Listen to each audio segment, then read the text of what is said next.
So, who is going to listen to us after 4 weeks? Only the faithful!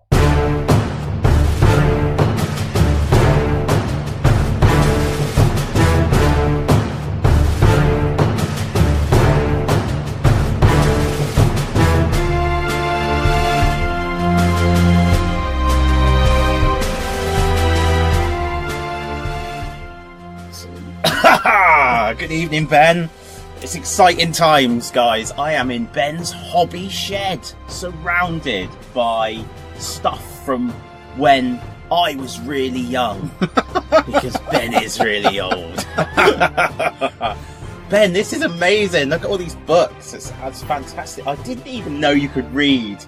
No, well, it's a surprise to a lot of people. Yes. Or do you just absorb? Is there some kind of osmosis going on for Warhammer hobby? It's amazing that there's a whole shelf of rules that I don't know anything about. Absolutely. Rules are overrated anyway. It's okay. So, welcome back. We've been away for 4 weeks. We're very sorry. But I was ill and what were you doing? Oh, yes, you had an interview. And Ben's got himself an awesome new job. So congratulations, dude. Thank you, mate. That is good. So tonight, we will go, as ever, onto the hobby desk. Quite a lot of stuff has happened on the hobby desk, as you would hope. Maybe you could even say twice as much as normal. Interested in that. Then we will go into the Galaxy of War.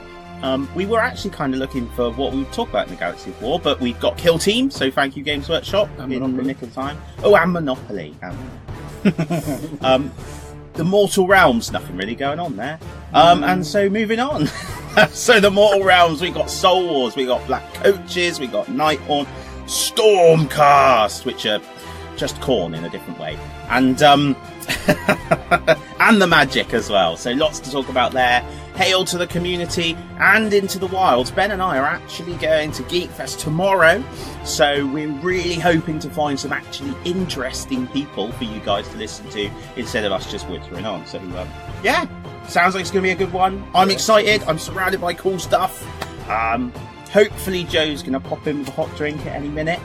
Yeah, but if she does, she might go on about the Stormcast with cloaks. Yeah, well, we're not having any of that. Let's shut the door. Guys, we're going to wait for Joe and the refreshments, but you guys go grab some refreshments and join us on the hobby desk.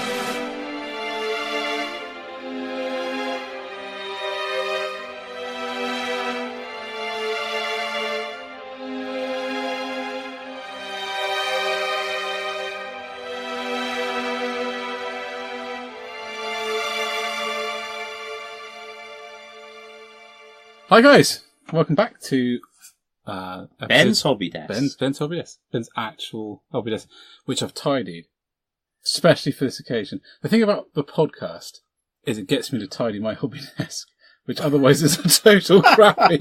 Like, the paints go back onto the rack and everything. It's quite remarkable. So we've got a nice tidy hobby desk, and we have got a lot to talk about. So where do we start? We've got a list. Do you want to go first or me? Well, I think you can go first. Let's get it out of the way for them. Let's get out of the way.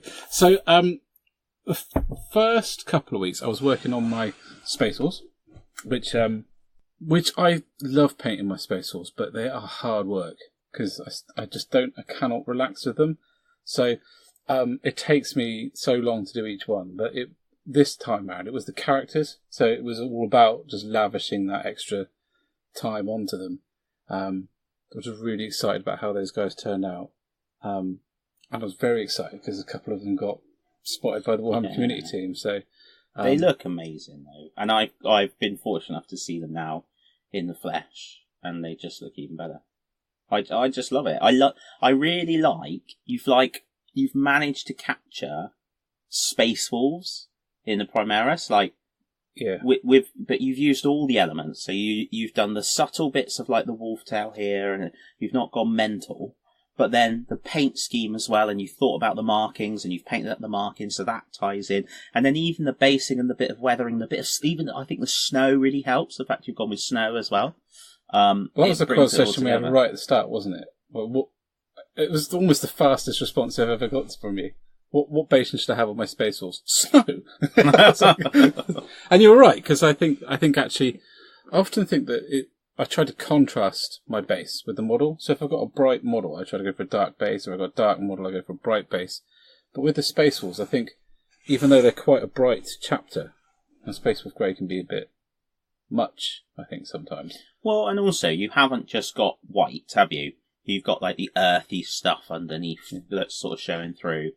Yeah, I'm really chuffed with them, actually. Particularly happy with the 2 lieutenants.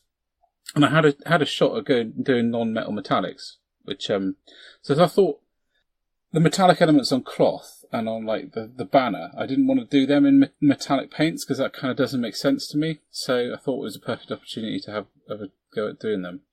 And they didn't turn out as catastrophic as I thought they were going to. But I certainly got an idea of how much, kind of, in a weird kind of way, it was reassuring that I had some of the principles there, but it was also a bit like, I've got so far to go. But so that was quite exciting. But so doing them, we've talked a lot about what colour should you do this, what colour should you do, what colour the markers, and as those things establish themselves, naturally, future ones will get quicker. Yeah.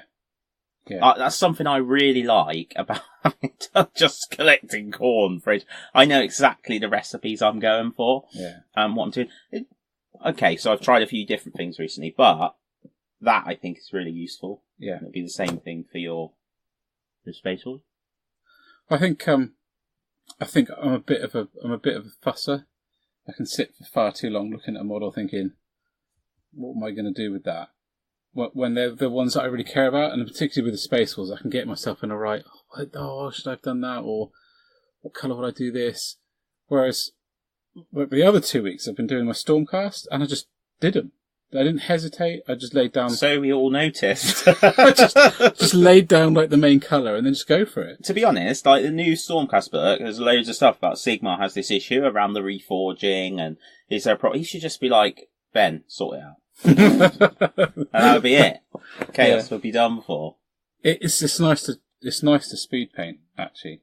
It is nice to sort of let your hair down a little bit, proverbially, and get on with it, because sometimes I think when you're trying to get through the sort of backlog that I've got, I can't do everything the same as my Space Horse, so I have to pick. I thought the orcs were going to be easy, and then I ended up being an idiot about it, and really spending hours doing every single one, and that just was not the reason why I chose orcs. No, but at the same time, though, dude, they're done. They are, yeah. Like, honestly, your output this year alone is just insane. It's incredible what you've painted, and all to a high standard, really. I mean, obviously, how you judge high standards depends where you put yourself, but in an army painting, especially, the orcs look fantastic. You've got to be really proud of those. The Necromunda stuff you've done, got to be proud of that. The Blood Bowl goblins, excellent. The Stormcast, really, really good, because you're using techniques and that brush control. Your brush control doesn't change whether you're painting like for your Space Wolves or your Stormcast. You're still equally good at placing the paint where you want it. I think in some ways doing the things, sort of doing a tough model or unit and then doing a freer unit, you've got to sort of sit down. I think me and Rob Jones from Gunswitch of Plymouth were talking about it a while back, about how you should throw in a character and just say, I'm going to paint this as best as I can. And the paint competitions in store for him are how he does it, because it slows you down and it makes you focus, and you do learn extra brush control. You do get better at paint placement doing those things, I think, and then you can relax into, those things are still there when you go onto the easier or the more relaxed models. Yeah. I think, especially with the Space Wolves, I think you do really, really well painting through the tears of the weeping because you got bitch slapped by Magnus and don't have a codex yet. I think I think, do you know, it's hard. It was quite hard to keep a straight face going into that with you there. It's much easier when you're down the other end of the phone. Well, you're not wrong. I mean, talk about dangling that carrot. Like, what's it? At least 4 weeks now. Oh, I need my book. Need it. Come on, you got to be Bjorn about this. Need it. I think the thing that I've been most excited about is my second edition model, actually. Yes. Because I got a bit excited about that and spent far It's too like much a Space Marine like pygmy. It's really next to the small. Primaris. It's ridiculous. So at least, your phone just gone mental. Oh! Who didn't put their phone on silent? That's because Definitely normally not I'm faithful. talking to you on it. Yeah. So, oh wait, this message is more interesting than you. Hang on. No, I'm joking. you've totally thrown me off now. I'm sorry. Yeah, I got a bit ridiculously excited about that. So I came in here to paint something, I don't even remember what now. And I think it was a Space Wolf Lieutenants or something. I couldn't muster the energy to do all that fine highlighting. So I ended up blending on a second edition model. So I just pulled it out of the shelf and thought it'd be quite cool to do here. And like 6 hours later, I was like, oh! And then went on eBay. I was like, I need all the Space Wolves that I never bought when I was a child. It got a bit ridiculous. It did get a bit ridiculous. It turns out the plastic close combat weapon sprues are roughly the equivalent of Sigmar's tears in rarity. I think we might have to do our first ever Patreon just to fund your close combat weapons sprues. But I've got them all now, so it's little things like the old Space Wolf back banners, like Ragnar's one with 2 banner poles, are flipping ridiculous to get hold of. I've got 3 Ragnar Blackmanes. None of them with the backpack that I wanted. So I ended up having to get another one off of one of the guys from the Bodmin Club. I was very excited that he had both of his banner poles. Because, I mean, the 2 banner poles on the second edition one is so much part of Ragnar Blackmane, and it was going to come down to me modelling them, which would never have looked as good. So that was really exciting. And now I've got them all. I'm going to have to sort of shoehorn them in, because to do that second edition army that I never had, but coveted so much as a kid, it's kind of like a little dream. It is a little dream. I know. But I can't spend 6 hours on every flipping... Yeah, but you won't, because you naturally... Batch painting will speed that process up, and then getting used to it will speed it up. You won't be thinking, what colour should I do that? And what were people most excited about? The whole model was the Goblin Green base. Yeah. I know. He's bringing me up. Flipping heck! I spent ages on this. They like the base. But no, it's quite a... I'm actually quite fond of the base, in fairness, looking at it, even against the other ones, which are so modern. It kind of has a way of holding its own, doesn't it, in a weird sort of... What's cool is, my overall impression of it was like, so if you were to say to me about painting one of those Space Marines, so that is the model that I famously dipped into paint, right? So, but if you were to talk to me about these Space Marines, I'd be like, why would you want one that they're like really old and they're nothing like as good? But I've just seen him on the shelf and I'm like, he is cool because he's still a Space Marine. Yeah. You know? He's like a mini Space Marine. Yeah, he is. Yeah, he is. He's perfect they're perfect for statues. I'm actually thinking, because I've got a spare sort of few. Yeah. Thinking of having like a couple on stand. Mind you, having said that, not anymore. You not won't. anymore. Not now. No, not after the statues we've just seen. No. Oh my days! That's so. Well, we should do that later, but that's quite exciting, isn't it? It's very exciting. Very exciting. I'm excited because it feels to me, from where I've been sat, that you've had a bit of a painting epiphany, like something, like the floors on the Silver Tower, they cogs and they move and they shift and the rooms sort of, it's like you've come together and there's been a corridor that has Downhead Down Here written on it. And you've rattled your way down it and knocked out my 2 favourite units in your entire corner army. Yeah, so the Skull Reapers and the Wrathmongers have appeared. I even remember the names of now. Yeah, because I talk about them so much. What's been really cool is I've genuinely enjoyed a little bit of experimentation on them, which is not like me at all.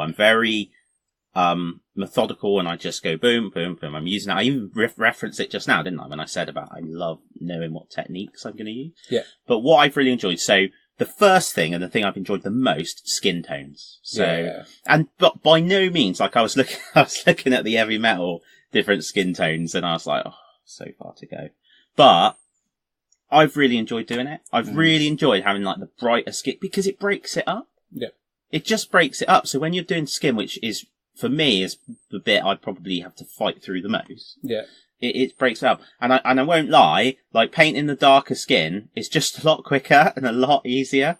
And then it's really nice. Like you told me about doing like the Screamer pink glaze over the really pale one. And that helps loads. I use Screamer pink glaze far too often. Well, I was listening to, episode 13 or 14. Hey, go and listen to them both. You know, there we go. Of Pro Painted, and they were talking about glazes and skin and different glazes, and I thought that was really interesting. Actually, listen to their thoughts on it. So that was good. Enjoyed doing that. I'm really looking forward to bulking out my Reavers because you don't have enough. No, well, I've got 36 painted. Clearly not enough. Not even close. And they are all Caucasian skin, all the same skin tone, exactly the same. And you were going to do little blocks. So I'm going to do blocks of others now, which will be interesting. I think I'd go a long way to breaking up that huge mob. Yeah, like colour wise. So that's the one thing is the skin tones. So the next thing, I went back and tried out using my wet palette again, and I really enjoy it. I find why I like it is because I find like I get the paint to the consistency I want to edge highlight, and it stays at that consistency for a longer period of time. So I don't have any shocks where I'm like trying to put it on and it's not coming off the brush, and I just find that flow better. And I've actually just yesterday received in the post my Everlasting Wet Palette, which is like some kind of Kickstarter thing where I was just flicking through Facebook, and then the next minute I had about £35 less than I had moments before. That's been something that's come out. Is it the red something? That's the one. Yeah. Lots of the Red Grass Games. Yeah, lots of people pick that up. So I haven't tried it yet, but you know, and I think it's one of those things. You've got to find what works for you. So there will be people. Well, there are. We know. You know, Tommy talks about wet pack because in the interview you have with him that he kind of gave, he wasn't that keen on them. And Tommy's an incredible painter. So there are people that are incredible painters and won't use one, and you know, no. And then, you know, but for me, I found it's brought a little bit more enjoyment to the painting process. So I'm like, yeah, I'm going to invest in that. So I've really liked using that and doing the edge highlights a bit finer. Doing the edge highlighting on the brass stuff, which I hadn't been doing. And then there's the blood. So I started using that on them now. And this is all stuff like, if you'd asked me a couple months ago, I'd be like, no, don't bother with all that. Just get it on the table. And I've really enjoyed it. And actually, and the basing as well. Doing the basing, which is pulling. And if I get one of my Skull Reapers and one of my old Blood Reavers, I'm like, which kid painted this Blood Reaver? Because he needs a slap. You know, and they're not shocking, but they will pop better once they've got their base and the blood on. So I've loved that. It's the Orcs. The Blood Bowl Orcs, I think, did it. I spent ages on them, and I used the video, Duncan's video, and they're great, mate. I'm not, no holds barred. They're excellent. Like, I loved painting those. And then, like, the Lord of the Rings Orcs, and it's almost, I was looking through my miniature shelves, and you get to the shelf where those Blood Bowl Orcs are, it's like somebody else. And I think it's the enjoyment in the end. I think it's changed. I think sometimes, I was talking about this a lot of time, but you just completely ignore me. But sometimes it's different to paint something different. And I don't ignore you. You do. I get it, but you got so like you were saying just now, right? Your sort of dream is to get those armies done. Like that you would have liked from your childhood. Yeah, that's my idea. Because you're old and you want to kind of reconnect. okay? So for me, my dream when I was growing up was massive battles of painted figures, and not, a little bit from there, a little bit from here, all thrown together. Like, you don't get your socks and just wear whatever, do you? You match them up. Well, you do, but you're old and senile. So anyway, I threw myself off with a stupid sock idea that makes no sense at all. In my head, it had lots more sense, but it doesn't make any sense. Basically, I want to play big games, and when games such were like, Apocalypse, and you can just get everything from your collection and all the bits, and I was like, but what the hell? No, don't do that. Proper big armies. So I find it very hard, because I don't paint. I'm just in a place at the moment where time-wise, because we've had this conversation a lot, I just don't have the time to put to painting on the level, which means that I can comfortably go, right, I'm going to paint that different unit, because I just want but it doesn't need to be a unit. But anything, any time. It could be a we even said earlier, I was like, I want to go to Warhammer World more, but the problem is, if I'm driving there, it's 2.5 hours of hobby time that's not painting. Yeah. But I've been chasing this dream forever, so I get there one day. Yeah, it's interesting, isn't it? Because everyone has their little hobby goal, that little thing that sort of sits in the back of their head, that they just an itch that they need to scratch. That once they've scratched, I think you feel a bit more complete. For some people, it'll be a trophy at Golden Demon. For others, it'll be just a painted army. I think your big Chaos army is a properly good goal. But if I was you, I think I'd be cycling through the different gods. That's all I'm saying. Because I think I've got a lot of respect for you, because I could not have painted khorne for 1.5 years straight. I couldn't have done it, mate. By this point, I would have got my khorne red, I'd have stuck it in a makeshift mortar and fired it into that field, because I wouldn't want to see that colour again. You've done so much of it, it's ridiculous. Well, the thing is, it's got broken up a little bit recently, so painting the Lord of the Rings orcs was great fun. Yeah. Because they are not red. But you taught me to army painting your original orcs. Yeah, but these ones, I went That's the thing, it's getting that extra stage in. So what I really liked about Duncan's video for the Blood Bowl orcs. Yeah. This is a good example. So, on my Blood Reavers, when I did the metal, I painted them Leadbelcher, I washed them Agrax, I then went back in, covering most of the blade, except the recesses, with Ironbreaker, and then I edged them with Rune Fang Steel, because at the time... That was as bright as you could get, right?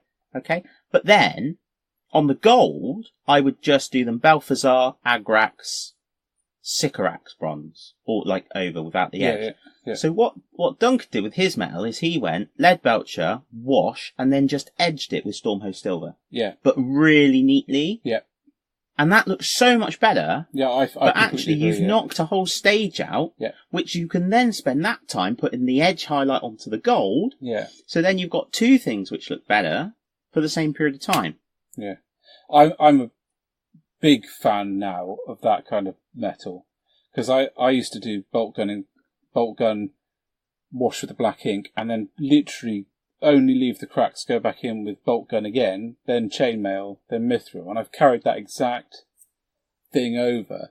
And now I'll quite often paint it a flat colour, wash it and edge highlight it, and if I want a lighter steel, I'll start with a lighter steel and use a different wash, and then if I want it shinier, I'll put a edge highlight on and then do point lights, and I find that that's so much less effort but gets such a better result out of it, because you're trying to make the metal look shiny, so why you don't want it to look flat, do you? And now it's Bloodthirster time. Oh mate, I'm on my Bloodthirster at last. I could literally not believe you hadn't done Bloodthirster. I just couldn't. I know. Well, I'm just so I've done all the skin now. That's all highlighted up and everything. You got an old metal one? Yeah, just right there, down to here, in that box. In here? On the plastic bag. This thing? Yeah. It's proper ancient, that. Whoa! Oh my goodness, that's not. Is that its wings? No, that's the wings off something else. Yeah, it is, but I don't have the original wings. Me. In fact, the axes and wings are off one thing, and anyway, very cool. But yeah, so the Bloodthirster, I've been using the airbrush a bit more on the Bloodthirster. Yeah, but you've been using... In fact, his body's been cut in half as well. This is a full conversion. eBay stuff that my brother got and I inherited. Airbrushing. Airbrushing, yeah. You've been trying to practice to get the airbrush into... Because I'm at the stage that you were at, like, ages ago. Whereas I just put the base coat down and then I'll do everything else with the brush, every other colour. Whereas you've been trying really hard to do more than just one colour, haven't you? So the silver and the gold on one thing, or both. Yeah. Yeah, that's what I've been looking at, just to speed up, and also, like, on the Bloodthirster's skin, because the areas are bigger, trying to do the transitions with the airbrush. So even, like, his six-pack thing is doing the base coat and then using the airbrush on the lighter points, and then just going back in with the brush for a bit of edge highlighting. And you know that, again, there'll be people that are like, what? That's simple. And there'll be people that are like, whoa. But it's just pushing it. And also, it was about time I bought a Harder and Steinbeck Infinity, the CR+. And I'm not going to lie, I would say probably 60% of that decision process was based on the fact that it had a shiny red handle. Because it looks really sexy and I like it. But it is actually, thankfully, quite a nice brush to use. So that's good. It's good. It's one of those products where if you got it and it was crap, you'd be gutted. Well, yeah. Or rather, not crap, no better than your 100 one. Yeah. Well, I picked up the Minotaur Ghost tints as well. I'm really excited about giving those a go. Yeah, well, so far, I've gone crazy with them. I've just used them on some rocks. In fact, that's another thing. This is your fault. You're just making me like a conscientious painter now. So I was doing the rocks on my latest khorne, and I was like... So normally, it's just Dawnstone, whole rock, solid Dawnstone, and then Drybrush Astronomicon Grey and Drybrush White. Now, it's... Oh, flipping heck, it's even another stage I added on the last one. So the whole base has got the sand on, so I drybrushed the sand with the Steel Legion brown colour on the sand. Yeah. Then I get my airbrush out and I get Mechanicus Standard Grey and I base coat the rock with that. Now that's me, and it sounds, I mean, I'm sure to some it's really simple, but I wouldn't have used the airbrush for that. I'd have used the brush because I don't want to go over the sand that I've done, but that's where I've been trying to control what I'm doing a bit more. That's a good place to practice. Because the bleed could also be rock dust. That you can Exactly. And there's always the fact I slap a load of snow on, so it's back to me old weathering maxim where it's like, doesn't matter if you miss, just weather it up. So spray it with the Mechanicum Standard Grey, so nice dark grey. Then go in with the Astronomicon Grey. Again, the Dawnstone. Again, airbrushing, but more patchy as well. And then before I go with the dry brush, I got the Minotaur green ghost tint and also the purple, and just fired it in a few bits. And this really wise person taught me about purple on rocks when we built an awesome Lord of the Rings board. Do you remember doing that? We built Lord of the Rings board, and we were up at like 2 a.m. Oh my days. And I was pretending to eat the mix of like sand and stuff. Well, it did look like oatmeal, in fairness. It did. And you had that pinnacle of airbrush spray gun technology that was the Games Workshop handflamer. I'm still caught that. I know. What? Don't let me see it. I'm going to burn it for all the trouble it's caused me as a customer service. Oh, it's got Is it here? Is it here? Don't mind us, guys. There it is. Oh, no. Oh, there it is. Oh, my goodness. This thing. Oh. How many parents did I try and convince that it was them and not the tool itself? Well, there it is. So anyway, we used that to spray some kind of purple onto the rocks. So I did the same and then just did the dry brush of the, nobody's listening now. They're interested in this, that they can't even see. It's such a bad airbrush. Yeah. There's no give on that anyway. Yeah. Okay. Well, it wasn't an airbrush. It was a base coating spray gun. Yeah. But it still wasn't brilliant at that, to be honest. No. Anyway. It was cool that it looked like a flamer, though. Yeah. That was really ace. And it was also funny. Do you remember they did the April Fools, where they built one that was like 4 of them and then pretended you could just load the colours in and go shh and spray them on all? No, I don't remember finished. that. That was quite funny. So, This is so bad. Oh, we'll take a photo of that. So yeah, a lot more going into, and to be honest, a lot of it's not taking that much longer. No, I think I think sometimes those extra little things. It's about value for money, isn't it? It's about what you gain extra for that tiny bit of work. And yes, so what it takes. If you're doing 10 bases, is it going to take you any longer to whack your airbrush out and do them than it is to dry brush? And possibly, but that extra 15-20 minutes is 15-20 minutes well invested, I think. Well, and the other novel move I've made is I used to sit at one end of my hobby, because for those, I don't... It's used funny, to hide in the corner. I don't really share pictures of my hobby room, because I know that I'm very lucky, and I'm almost a bit embarrassed, because I'm very fortunate, because I've got a room of the house which is mine, and I've been able to build like a games table in there, and I've got a 3 meter long, basically kitchen worktop hobby desk, because it means that when you come, or Dan, or Tom, or Ben, they don't have to like squeeze on the end and feel like they don't fit. They've got their own painting station. Yep. Just gonna say, when you come and podcast with me, we both have big comfy chairs, don't we, Ben? What are you talking about? That chair is comfy. It's comfy, but I haven't got that rocking action like you've got going on there. Oh, right, okay. So I won't let's think about that for next time. You want me to get another chair? Yeah, that's where I'm going with this. Right, okay. Right. Well, if I get another chair, maybe, that means you've got to come down more often. Well, maybe we could do it alongside the Patreon for your little close combat weapons. Get me a chair. The Patreon damn chair. In fairness, they would expect you to come down and record here more often. Right, well, there we go. Yeah, it could like sponsored visits to your hobby shed. So anyway, I've got this sort of 3 meter thing, and I used to sit at one end painting in my little zone, in the corner, and my airbrush was at the other end. And do you know what? Funnily, now that I sit at the other end by the airbrush, I use it more. Yeah. Can you believe that? Well, yes, yeah. That's probably why I use mine, because it's right there next to me. The only problem with having such a big hobby desk, and it's, first world problems, I can't reach everything from where I'm sat. But it's not so bad, because I got wheels on my chair, so I can move. Yeah. Wheelie chairs are seriously one of the best inventions that we've ever come up with. They're excellent. I was considering the other day, and this genuinely as well, I'm not even just saying this to try and come across funny, which is a ridiculous thing to say. I've put in a bit of laminate flooring where my chair, so I can slide easier. Or when I knock over paint stuff, it doesn't damage the carpet. Yeah. Sorry, man. Don't worry. Tom came the other day and just he must have used 50% of the Citadel paint range, and it was just everywhere, and I had to put it all back in alphabetical order. I'm actually really, really trying to... I paint a lot on the kitchen table, but because it means I can socialise with everyone, and I'm not out here like a hermit. But I take a little tray of paints, and I'm really, really trying of getting a tray of paints, and that is a tray of paints I'm going to use for my model, or for my unit.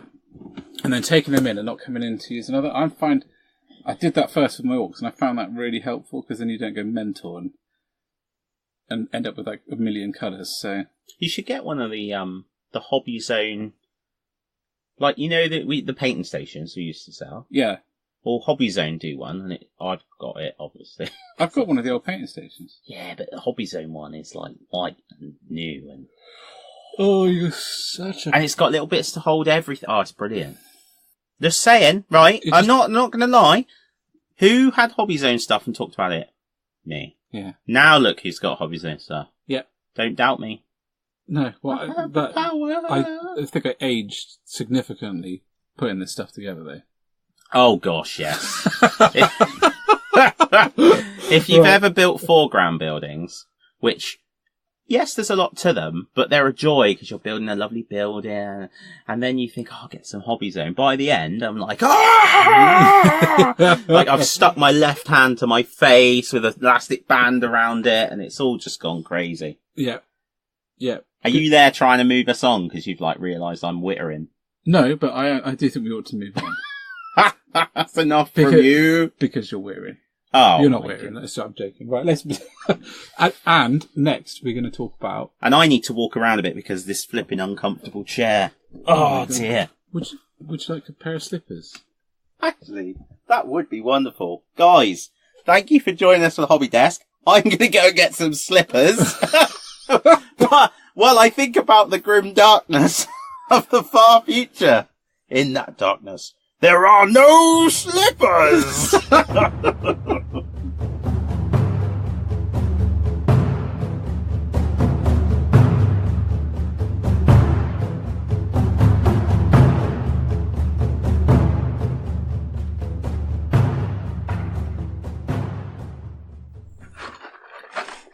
Dan?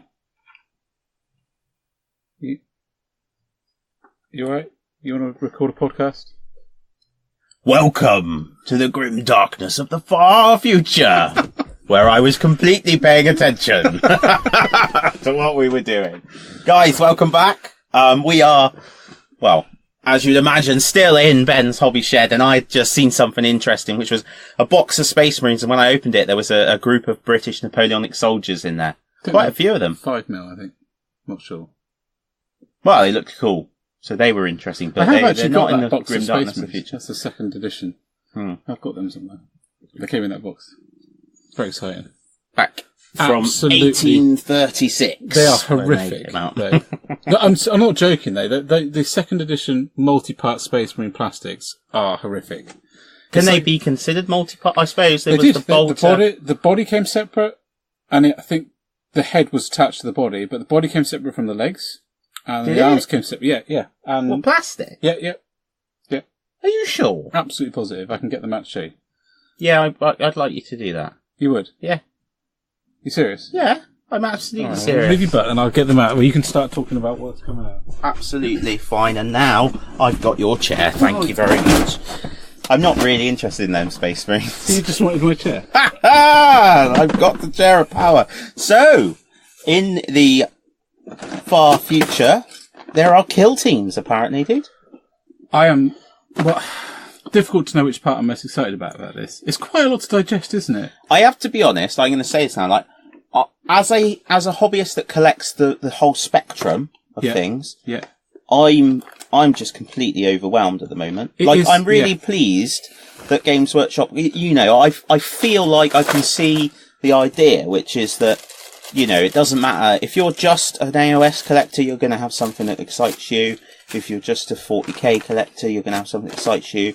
Shadespire as well is getting some, and that's great because it keeps people's interest. As somebody who likes it all, and, of course, you just got to accept you can't have it all. I'm just totally, it's just a lot. It's a lot, and it's a lot when you consider, so things such as, AOS, once upon a time, Soulwars, which has come out, would be the boxed game for this year. Yeah. So we've got that. We know there's a Lord of the Rings box on the way. Adeptus Titanicus. We're fairly sure. Well, that's what they said.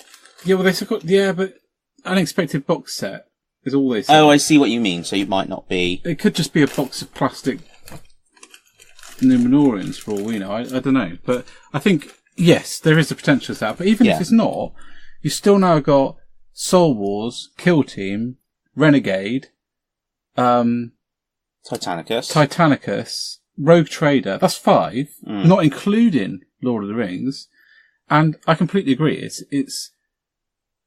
There was a time where releases came out, and there was a lot of them I could just let go by. I think, I'm not massively interested in that. Might buy the Codex, but now. That Killteam stuff's come out, and there's a lot of it, and I want a lot. Yeah. And it's largely there's some really excellent concepts, like, I love this army, board in the box. Yeah.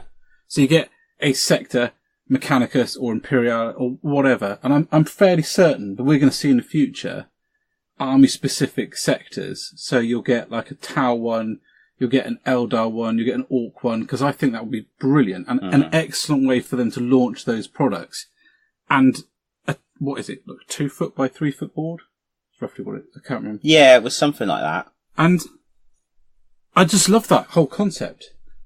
Really, really do. But the box sets, I think there's a lot to digest, isn't there? Because it's a completely new rule system. It talks about alternating turn stuff. So I wonder how much it's going to be similar to Necromunda or Armageddon.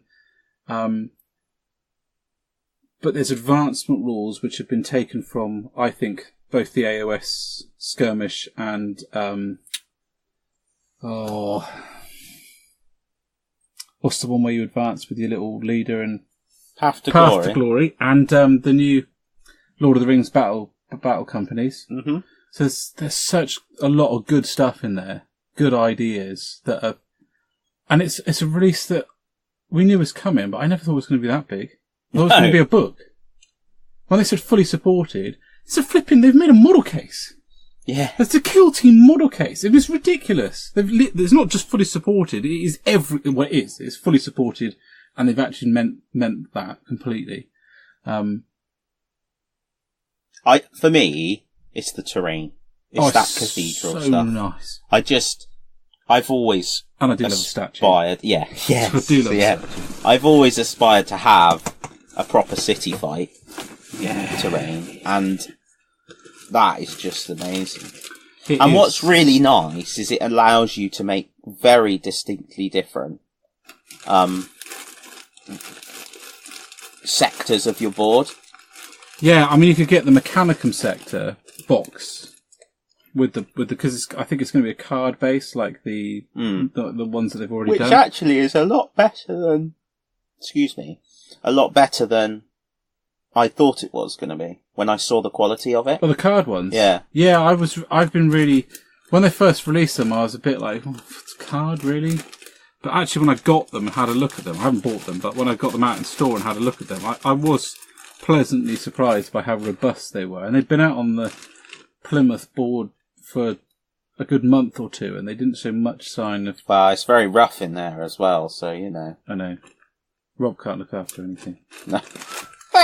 He's lucky he hasn't come into work, found it up on bricks.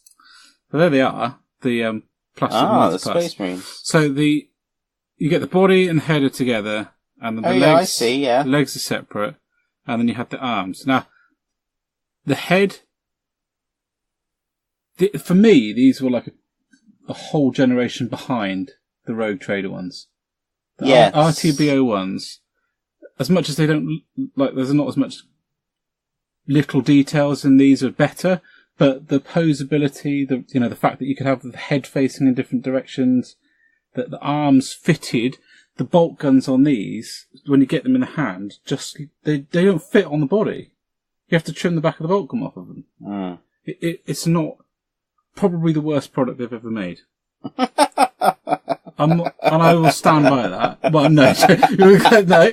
Yeah, I stand corrected. The airbrush is being brandished at me, and that is definitely the worst thing they've ever made. But there we go. I've only got 5 of those. I didn't want any more of that. That's just very cool. So yeah, the terrain, I really, really like the terrain. Yeah. I like the sound of the game. I think what's quite clever, in some respects, is that the game is a different rule set. So it allows you to... So I was talking to Chris Goff. He came round the other day. And the thing that really... His hobby thing is rule sets. He just loves trying out different mechanics and different ways things work. Mm. So where perhaps you might go to scratch that itch to another manufacturer, actually within the setting of 40k and with that quality miniatures offering, you've got another rule set, if that's your thing. But it sounds like it's going to be similar enough that, you know, it ain't going to blow your mind. Do you think it will replace Armageddon? Do you think Armageddon will just stop being supported? Can you still buy it? I think I don't know, actually. That's a very good question. It was a very odd release, that. Because I think I know what happened. I think that because they released the scenery and they wanted something to put around the scenery, so they thought, I know what we'll do. We'll release this rule set to go with it, and it'll be the kill teams. But what happened, and they've said as much, is the Necromunda guys, or the Forge World, saw the new scenery and went, we have to do Necromunda, flat out, and that needs to be the scenery. And then I think Necromunda kind of took it over, didn't it? Yeah. That's what I think happened. Yeah. But what I like about it is it gives you a chance to have a go at another model kit without going neck deep into another army. It's Kept that PG. Yeah, that's why I was laughing. It's a bit. It links back to what you were saying for me, really, about doing other things. Yeah, because I mean, I've got so many models here that I could turn into a kill team. I've got no intention of doing an army of them, but I totally do a chaos kill team. I don't want to do an army of them because I don't want to go out and buy the book and buy all that gribbly looking shite and to paint a whole army of Nurgle would be just a bit much. Whereas to paint a kill team of Nurgle, where you can lavish the detail and really get excited about the new techniques, and yeah, totally on board with that. So I think for people who don't particularly want to paint 40 million orc boys, but want to do orcs, for example, or paint, a shop's worth of Hormigans. I've painted 20 and that was well enough for me. Then it is a place, a way that you can go to sort of have a little dip into Tau or whatever and get your itch scratched, and then come back onto the other armies that you want to spend time on. Yeah, I agree. Actually, I was just thinking then, you could do a Tzeentch kill team and a Slaaneshi kill team, and I'd love to do like guard.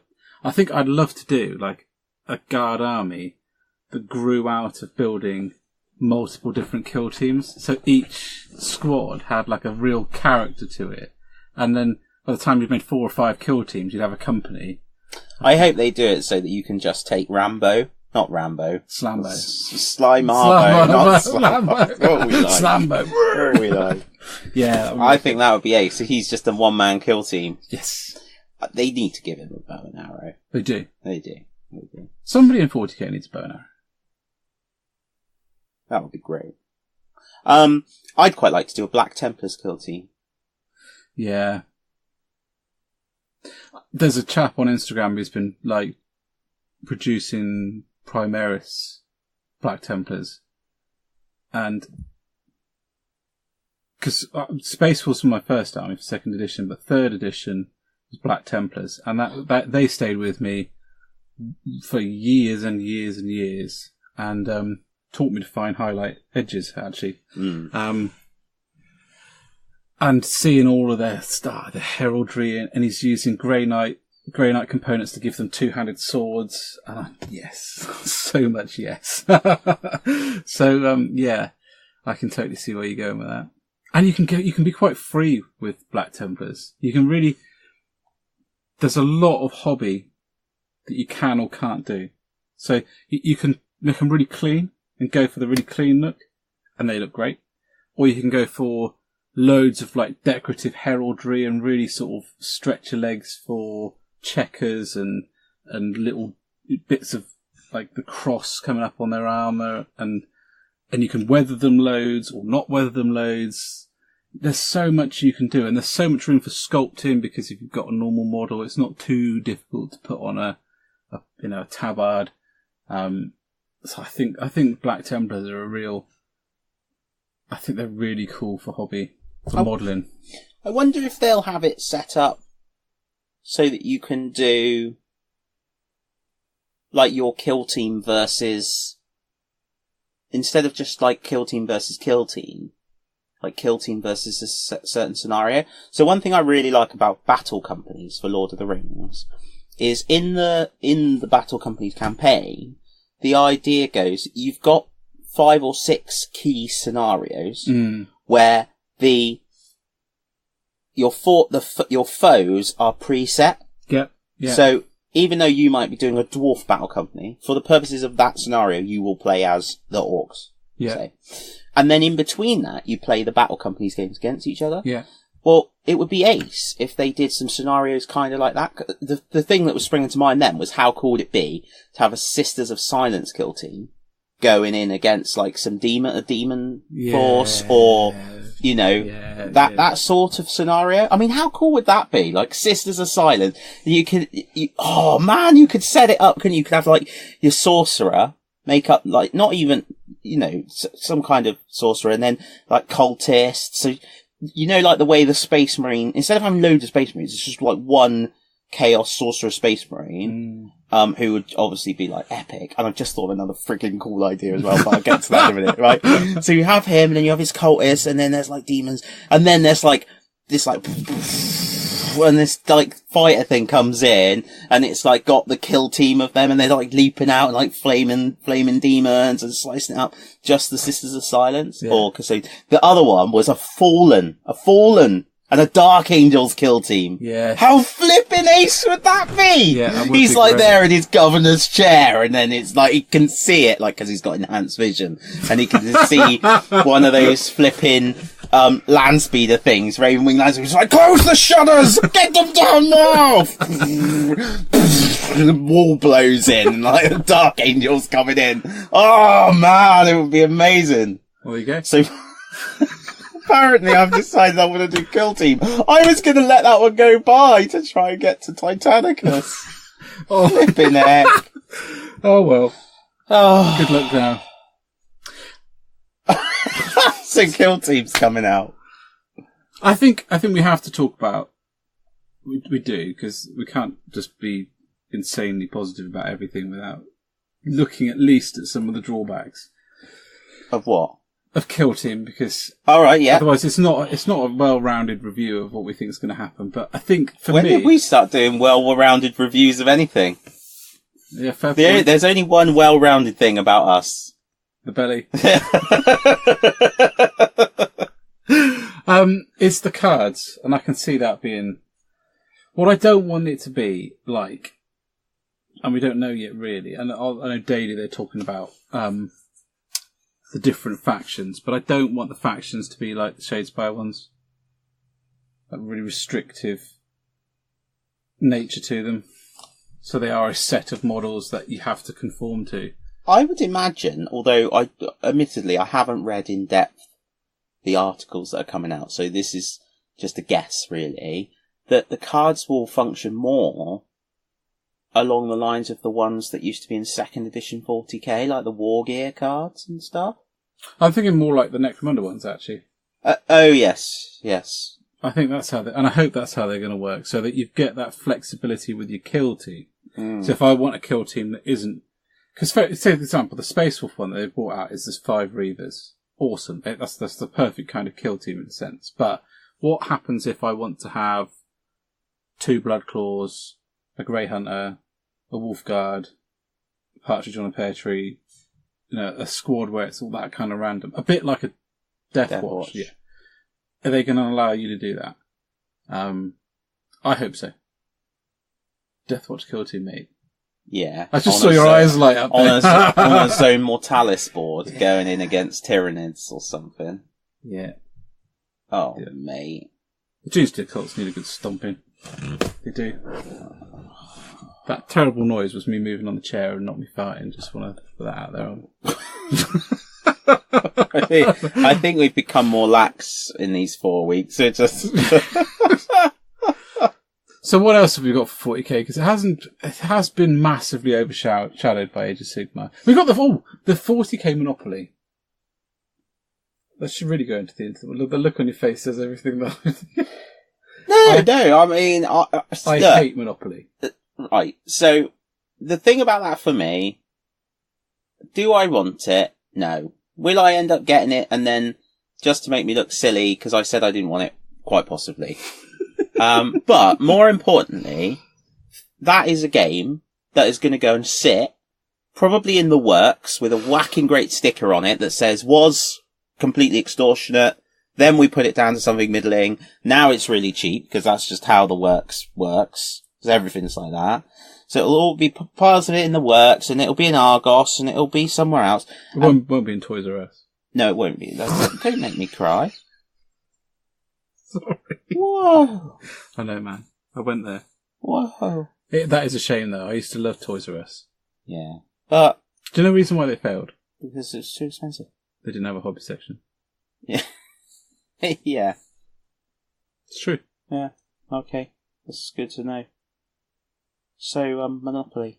My point being, it's going to be out there, and if it means that people that don't really know much about the Warhammer worlds pick it up because they collect, I don't know, different monopolies, or they're out and they oh, that looks interesting, whatever, and then it draws a couple people in. Yeah. That's what I like. See, if I didn't know anything about 40k, and my kid, which he does, likes Monopoly, and we were in Toys R Us, and he's like, oh, I want to get Monopoly, And I was looking at all the versions of Monopoly, and there was like Monopoly, and all the other Monopolies they do. And then there was one with a big, badass spaceman on the front. I'd be like, that one. Every day of the week and twice on Sunday. So I can see what you mean. But, I mean, it's an interesting way. It kind of, for me, is a really big indicator of how far Games Workshop has come with the distribution of their IP. Because they used to be so restricted about who they would let touch their IP but now they're happy. Which is really weird. I think it's weird because I do understand the desire to protect it, right? Yeah. But when you consider, when I was towards the end of my time with Games Workshop, everything was so, with regards to targets and the way the training for talking to customers, and everything was very sales focused. Yeah. You know, if you do an event, you should be charging for that event, you know, all of this. But yet, from the centre, the IP was being held on to. You weren't seeing anything like the products you see now for introducing people into the hobby. It's all a bit odd. But yeah, I agree with you. I mean, it's lovely to see it. And I think I'm so keen on it because Games Workshop is clearly, from the more positive vibe about the sort of online community with Games Workshop, and from its bottom line sales figures that you know you can see because they're on their website for you to see, and the investor relations section. You know, it is clearly doing, by the measure of any business, very well. Its share prices was the best. It showed the best improvement last financial year of any company on the stock exchange. And its sales of I think now more than doubled, you know, over a sort of 2 period. So that's fantastic. I think what's really important though is they're clearly producing a lot more miniatures. So they're clearly getting miniatures to people who are miniatures collectors better, which is great. And I think, as is quite clear, because a couple of companies have unfortunately disappeared, I think they're getting people that have gone away from their games for various reasons back into their games. That is also fantastic. But what always sticks with me is when I was 12 and I went to Games Workshop, there were so many kids around the 8x4 table, so many, you were like jostling to get in to have a look. And when it was your turn, you had to play, and then you had to step back. And you couldn't really browse because it was rammed with kids who then went on to be the generation who are being reintroduced now, or doing podcasts in sheds, you know. In a box. So it's absolutely vital to my mind that they continue to push, and why I really love all the new sort of ways into the hobby, and things like Monopoly and the computer games, things that hook people in. Yeah. And discover the games, because the truth is, unless somebody tells me otherwise, you know, and I visit Games Workshop quite often, but Games Workshops aren't full like that anymore, except on maybe big releases, but, you know, every Saturday was like that. And I don't know, you know, I hope that they look every week and the sales of those getting started products are just through the roof. And that was always our measure, just because it gave a good indication. But anything that drives people to discover the worlds of Warhammer, because, you know, I remember we used to say, like, the mission was to find all the people with the hobbyist gene. Yes, the hobbyist gene. Crazy collectors. Yeah. Yeah. And appeal to them, and they're doing a great job of appealing to different people. I wonder if what you're talking about isn't just a reflection of the high street in general. But that's that's a kind of topic, a whole other separate podcast, isn't it? So where are we at? I can reach across to get to the computer. Shall we move on to the Mortal Realms? Yeah, there's the odd bit to talk about in there, isn't there? Yeah. We could, yeah. I think it's time for refreshments anyway. Yes. Yeah. Should we go make Joe a cup of tea? Let's make Joe a cup of tea, get some ice cream. See you guys. To the Mortal Realms! For Sigma! Yeah, actually, in some ways, that where you've got that cloth, and it's a bit like a realm gate.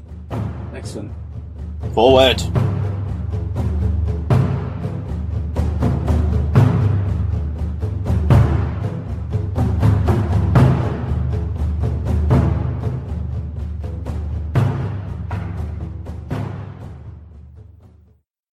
Right, guys, we're back. I have my cup of tea in a Space Wars mug. I have mine in a Star Wars coffee. May the froth be with you. Yeah. Excellent. Good, that's a good mug, that. I like that mug. Right, so, oh, dude, we did try to write down everything that there was to talk about that's come out in the last 4 weeks, and it's impossible. It is impossible. So, yeah. There's so much of it. Soulwars! I think the best place to start is just with that incredible new box set. Yeah, so here's a cool story. Well, it's not cool. It's quite an embarrassing story about me and my journey to the box set. So I decided I was going to be really good. So stereotypically you. Yeah, so I was going to be really good.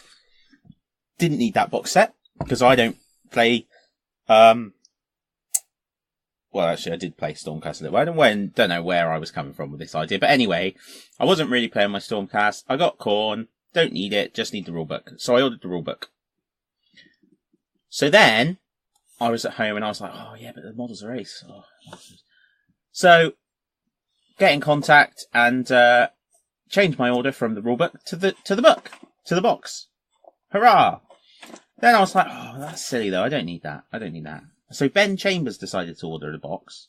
So instead of ordering Ben Chambers a box, I ordered a book for me, for him to have my box.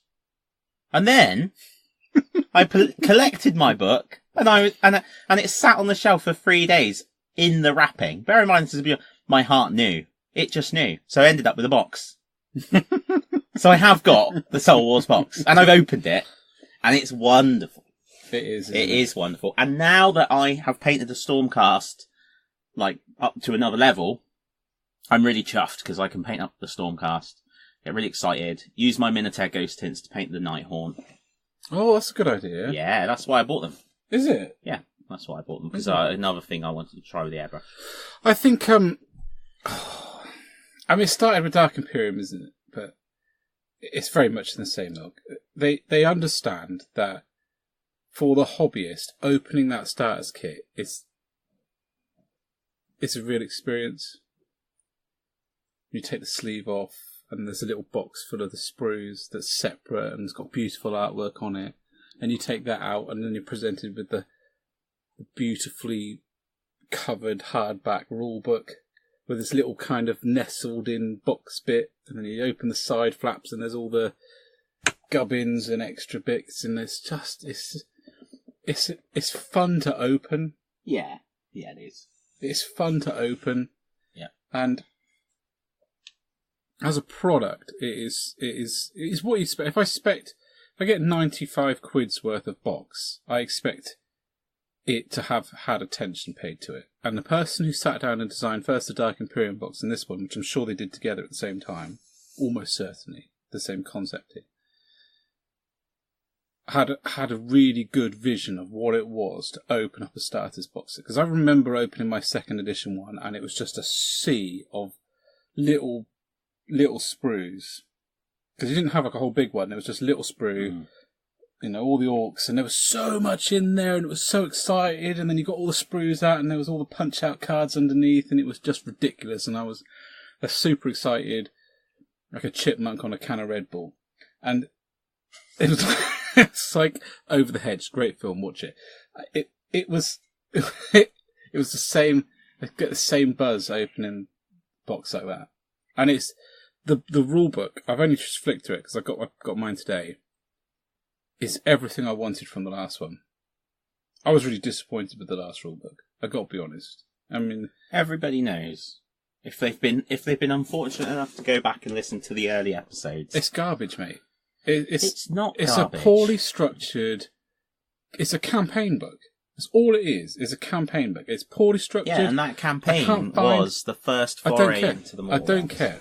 Right, release the campaign book. Well, I tell you what, let's move back to being excited no, about because what's here now. because it that lays the foundation for that. Because that book, I couldn't find anything. I wanted to find out about Stormcast. I just want to open a page and flick to the Stormcast bit.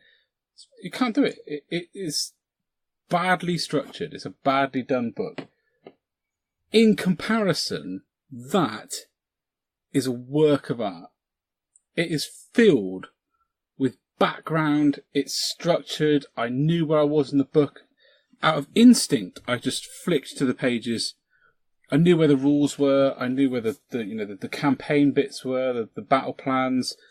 It's filled with gorgeous artwork. It's everything I wanted the last book to be. And the article in the White Dwarf that talks about like how they wanted each page to make you feel by changing the border artwork. I kind of didn't get it when I was reading it. I got it. I got where they were coming from. But when I was flicking through that book, it just made sense. Every page in that feels different. It invokes a different kind of feeling about it.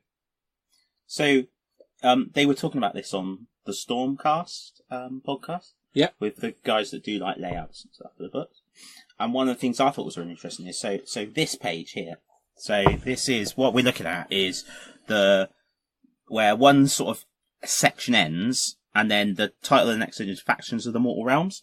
And they were talking about how they deliberately chose to take the colour out of the images and drop the images back a bit so that it was quite obviously a break in the book to the next section. And that was really interesting. I just thought that was really interesting. And totally what I'm getting at with the psychology of this book. The person who's laid this book out has written it as, this is the Age of Sigmar book. If you got nothing else but this and sat down with this for a week, you'd know as much about Age of Sigmar as most people. Yeah. And there's pages, like you're going through it, Sylvaneth, Fire, Daughters of Cain, Idna Theatkin, there's pages for each of them. And I love it. I'm blown away by it. Absolutely blown away by it. It is wonderful. And it would be impossible, really, to get across all the details of it in a review, to be honest. Because there will be people. We'll be reading that and coming out with tidbits for a long time. Look at that. Gosh, look at that board. That's what it's about for me. That's what it's about. Yeah. Flicking to a page and being blown away by it. Not going through and thinking, what is this page? What piece of info? I mean, I could get it down and we can compare the two. I really like the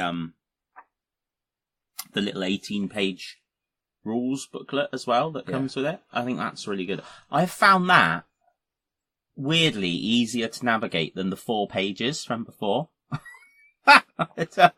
I think because part of it's just it's a book. The way it's done. Well, it's a book, and also like things that are in boxes and boxed out are much more obvious. Yeah. Because there's less of a need. Like I suppose with the 4 pages, it was almost like crammed on. Yeah. So simple things like the terrain. Oh, this is funny as well. So I bought the new scenery dice. Yeah. Right, and my initial reaction, I was really grumpy. I was like, "Why use symbols? Why use symbols? Because why not just write on them like the dice that were already out there?" I love them. I flipping love them. For some reason, like just having the symbols has locked into my head what each symbol is and what the rule is. I don't know why that is, but I just seem to have retained the information about those things. And actually, I'm now using scenery. My particular favourite at the moment is so the sinister terrain, which gives you -1 bravery. Setting up my sacrificial blood reavers next to that. Do they know they're sacrificial? Are they briefed before the game starts? They are there for khorne, whatever he brings. So then when my warrior priests blood sacrifice some and they have to take a bravery test, they get that much closer to dying off to get me an extra point. At which summoning, oh my goodness. Do you know the best thing about summoning is the furniture? No, that's... That's a different video. Does that make any sense? It does. It If you watch Hero Quest, yeah. Yeah, good. Okay, Yeah. so moving back. So the It's best good thing furniture. about summoning is the collecting of miniatures thing. Yeah. Because I really like the mortals, but in the previous edition of the game, definitely the demons held the upper hand, right? Gameplay wise, yeah. Yeah, and I quite wanted some demons as well. But now I can collect a mortal army and just summon in the demons that I need. Do you Give me a reckon hand. that'll give units like Carrick Acolytes a new lease of life? Quite possibly, Siege, yeah, actually, because you they're gorgeous models, Mm. and I think that they got kind of shelved a little bit because so many of the other units are just better. Mm. So it'd be nice to see them out more because they are really lush models. Mm. My Spawn made a reappearance because he can die. Excellent. And endless spells. Well, that box is weird, isn't it? I mean, there's a lot good weird, but weird. It's not a Games Workshop box. It's clearly designed differently. It's odd. It's got a little handle. It's got a handle. The bag inside is different. I don't know what their idea is with it. Whether because in a way, you almost feeling like you could put your books in it and carry all your books in that box. Maybe. Yeah. I don't know how robust it is, but it's made out of corrugated card. It's not flimsy. No. And that bag, what's going on with the bag? I know. It's just random, isn't it? It's got like a little push fit sandwich bag thing in it. It's very nice, but Maybe it is for sandwiches. maybe some idiot would cut the top off and make it completely useless. Don't. I'm so flipping annoyed with myself for that. I just thought it was. I don't know whether I'm more embarrassed by the fact I did that or about how upset I was that I'd cut a bag. Right, no, I can relate to that because I tore the box open in I know, you were Soulwars and gutted. I I was could see gutted. it as well. And then Joe Joe was like, "It's just a box!" Joe was like, it's just a box. And inside, Get out of my house! He was screaming inside. It's crazy. Oh, it was crazy. Oh, So, dear. yeah, I love it, mate. I've really enjoyed. I've played 3 games now. So no.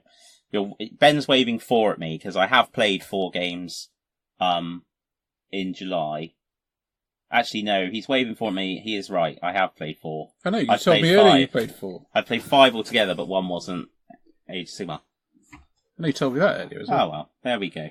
So listen, man. Moving on. So I played 4 games. I've really enjoyed them. The first one against Dan Wasley, I was just a muppet. Very cornate muppet. I burned all my objectives and then lost the game because I didn't quite count up what I was doing. So that was a bit silly. Then I played Stukar with his Nighthorn. That was great, playing 2,000 points against 2,000 points Nighthorn. To be fair to him, he was completely new to his army and I just about won. So I can see me getting a slap in next time we play. And it only came down to a dice roll and he rolled a 1. So, but good game nonetheless. Certainly summoning played a part in that. Then I played Ben Chambers and his Nighthorn and that was just hilarious, man. That was the Endless Spells. That's when Endless Spells came and I got to see them.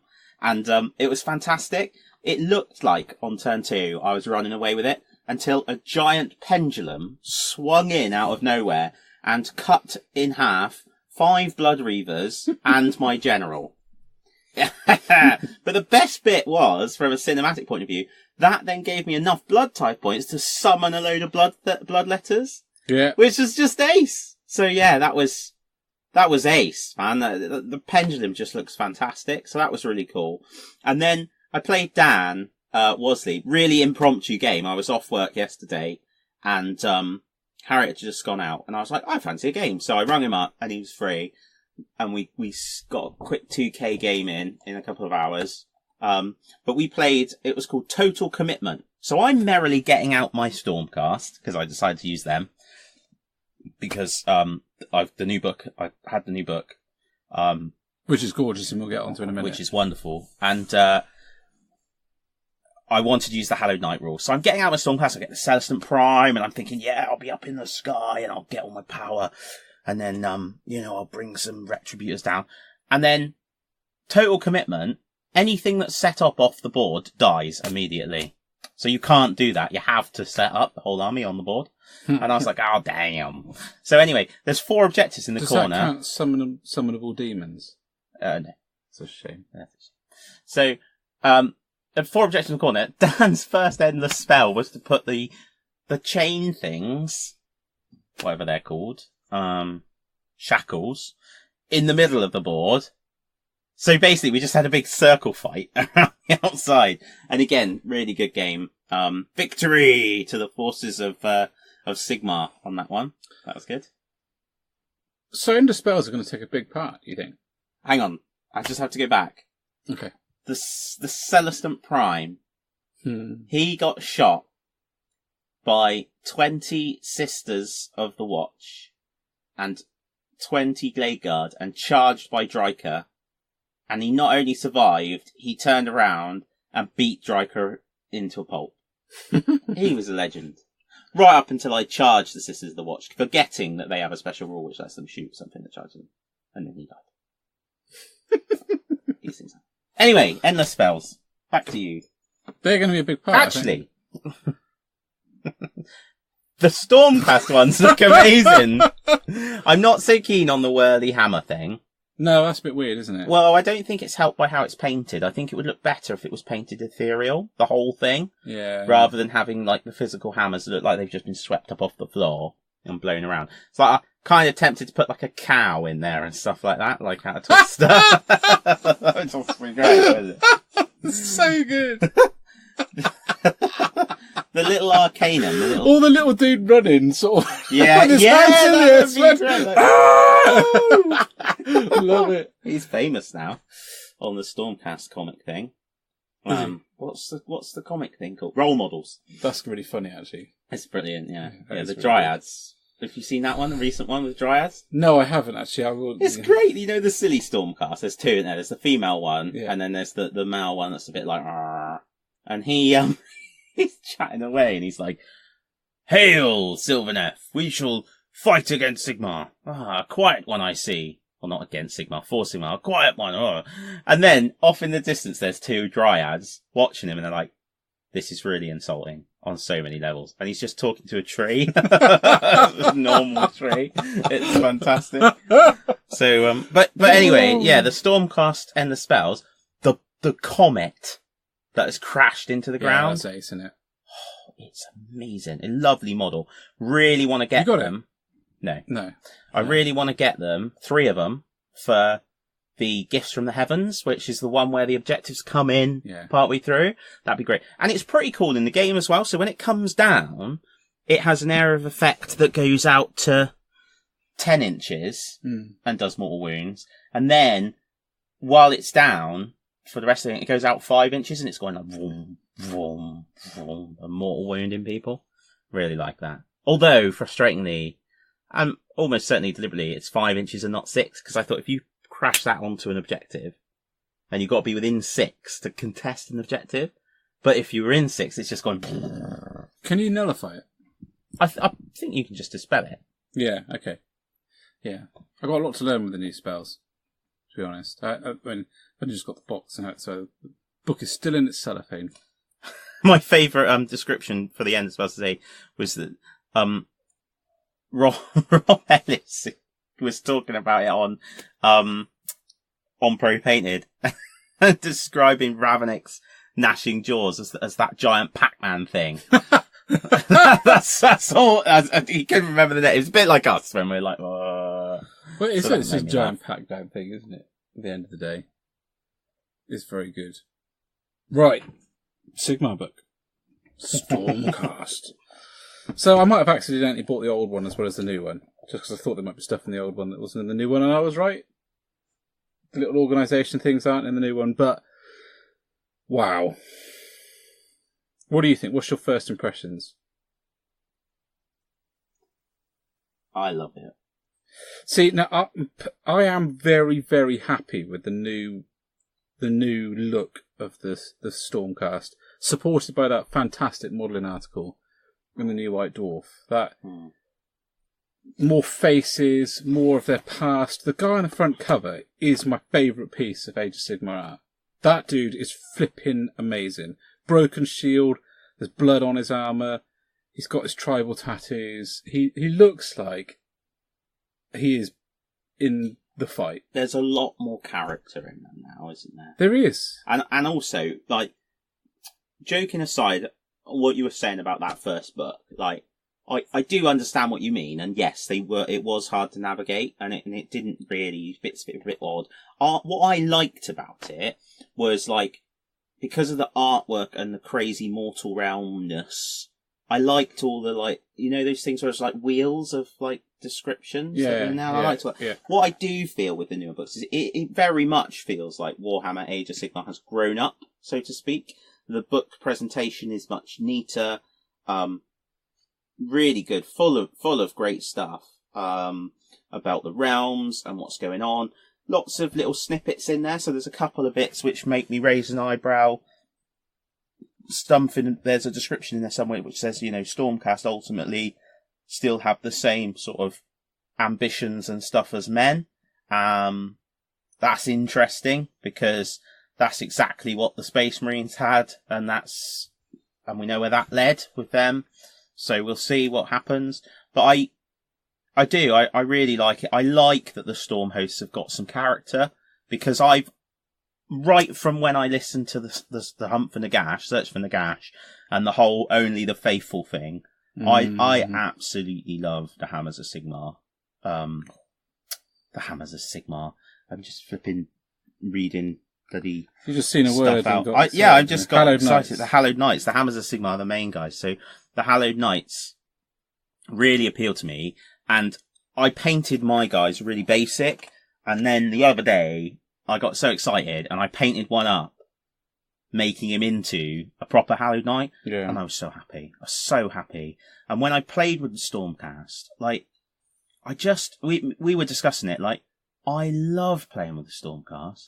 Yeah, but I've never understood why you didn't make yours the Hallowed Knight. I thought they were, because when I said to you, dude, what's all this Stormcast about? It's all a bit X, Y, and Z. And you went, what are you talking about? And the first thing you said to me was, Only the Faithful, at the top of your lungs down the phone. Yeah, but the thing was, at the time, I didn't have an army at all for Age of Sigmar, so I was trying to knock one out really fast. Yes. And that's why, but it niggled me that they weren't really the Hallowed Knights. They weren't quite there. So I'm really pleased to have got them there. Well, one of them. There's a bit of a way to go. What I love about them is there's so much variety. That's cool.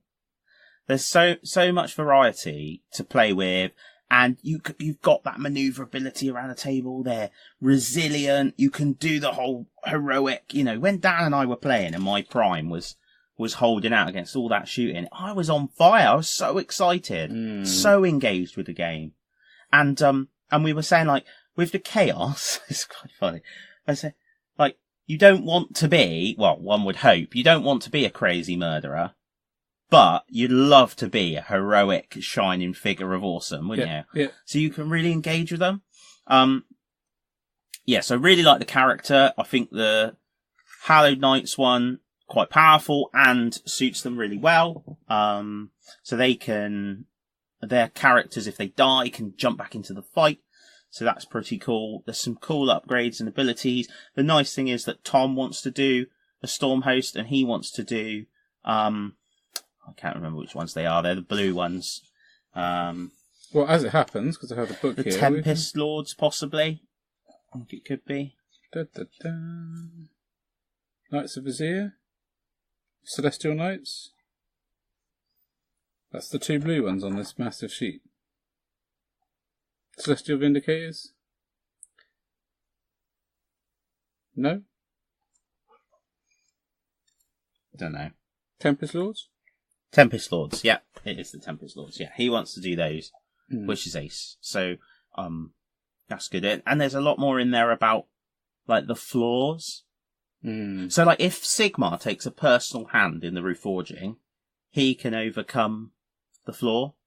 Can he? Yeah, so that's not the problem. The problem is that how many have got to be reforged. I mean, it's a phenomenal amount that are dying and getting reforged. And actually, some of them, there's an interesting bit in in the background where there's like these soul bridges and Stormcast that recognise that they have either done something that is undeserving of a Stormcast and ended up dying, or are so sort of shattered in mind that they if they were reforged, it would be a bit of a mess. Give up the remainder of their soul stuff to maintain these like soul bridges that take the souls or guide the souls of the slain Stormcast back to the Anvil of Apotheosis. Really, that's quite a nice piece of background. Yeah, so there's some real depth in there now. I love these Dracolines. I just think they look fantastic. Yeah, they do. I really like them. So much movement. Really cool in the game as well. So if you put your hero on one of those, they can pile in an attack if they're 6 inches away. Isn't she an easy build as well? She is. That's ridiculous. Yeah. Yeah, but so's that like massive wing guy with a scythe from the Nighthaunt. It's crazy. Yeah. There they are. In orange. How they night slit. They look really good with the purple and the cloaks. Yeah. Really, really nice. This is an impressive book in almost every way. And one of the things that we mentioned this in the Deepkin book, but there is a lot of painting stuff. It's going back to the closer to the complete package, really. Like, if you want to do Stormcast, this is where you come. Yeah. So there's different ways of doing the cats and war paint and step by steps on how to do 1, 2, 3, 4 different loads of it. It's just great. It's a great book. And like I said, I mean, I love the new style. The kind of battered, that tribal tattoos, all of it. Love it. Absolutely love it. This has blown away. That piece of artwork there was the final like wind of like blowing away all the cobwebs. Any doubt that I had remaining about Age of Sigmar, that picture evaporated it like a nuclear weapon.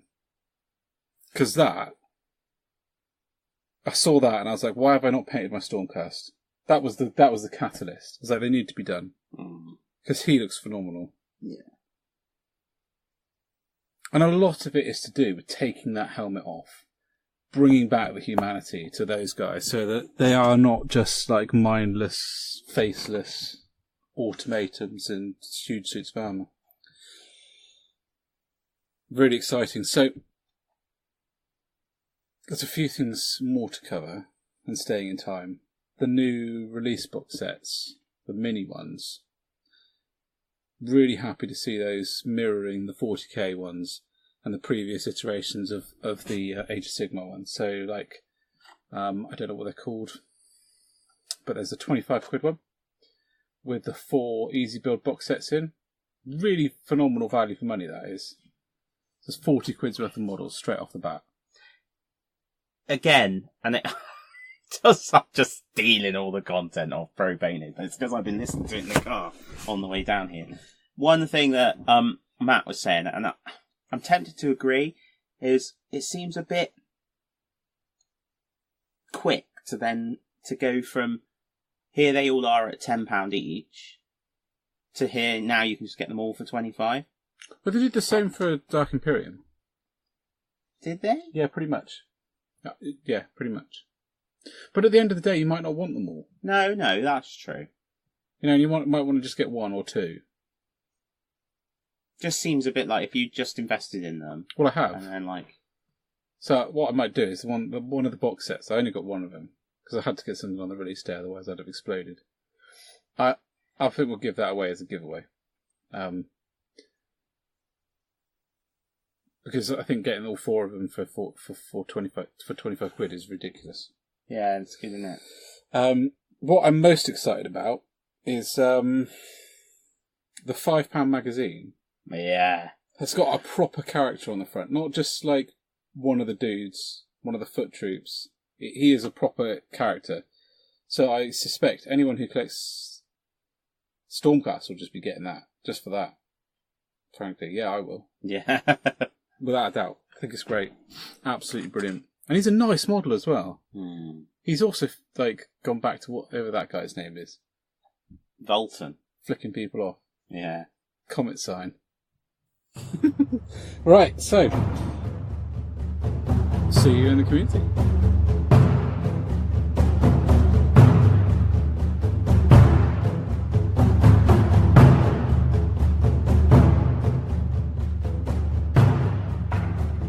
While Dan's eating his ice cream, welcome to the community section, guys. So we thought we'd record this little bit because I think talking about events is part of what this is about, and we're going to be at Geekfest tomorrow. We thought we'd go through what else is coming up, and also because I am really keen to shout out at least 2 people every week, and that can get really tough. Because, I mean, I've got a list here, Dan. They're the people I'd like to shout out. We can't do all of them and do them all credit. We can't. There's about 8-9 people. And I'm adding to it every single day. So what I'd like to do is start with a chap called Northfjorder. Oh. Northfjorder is a guy who I met at Golden Demons. A really nice chap. And his stuff is... What I love about it is he takes models in a completely different direction than I would.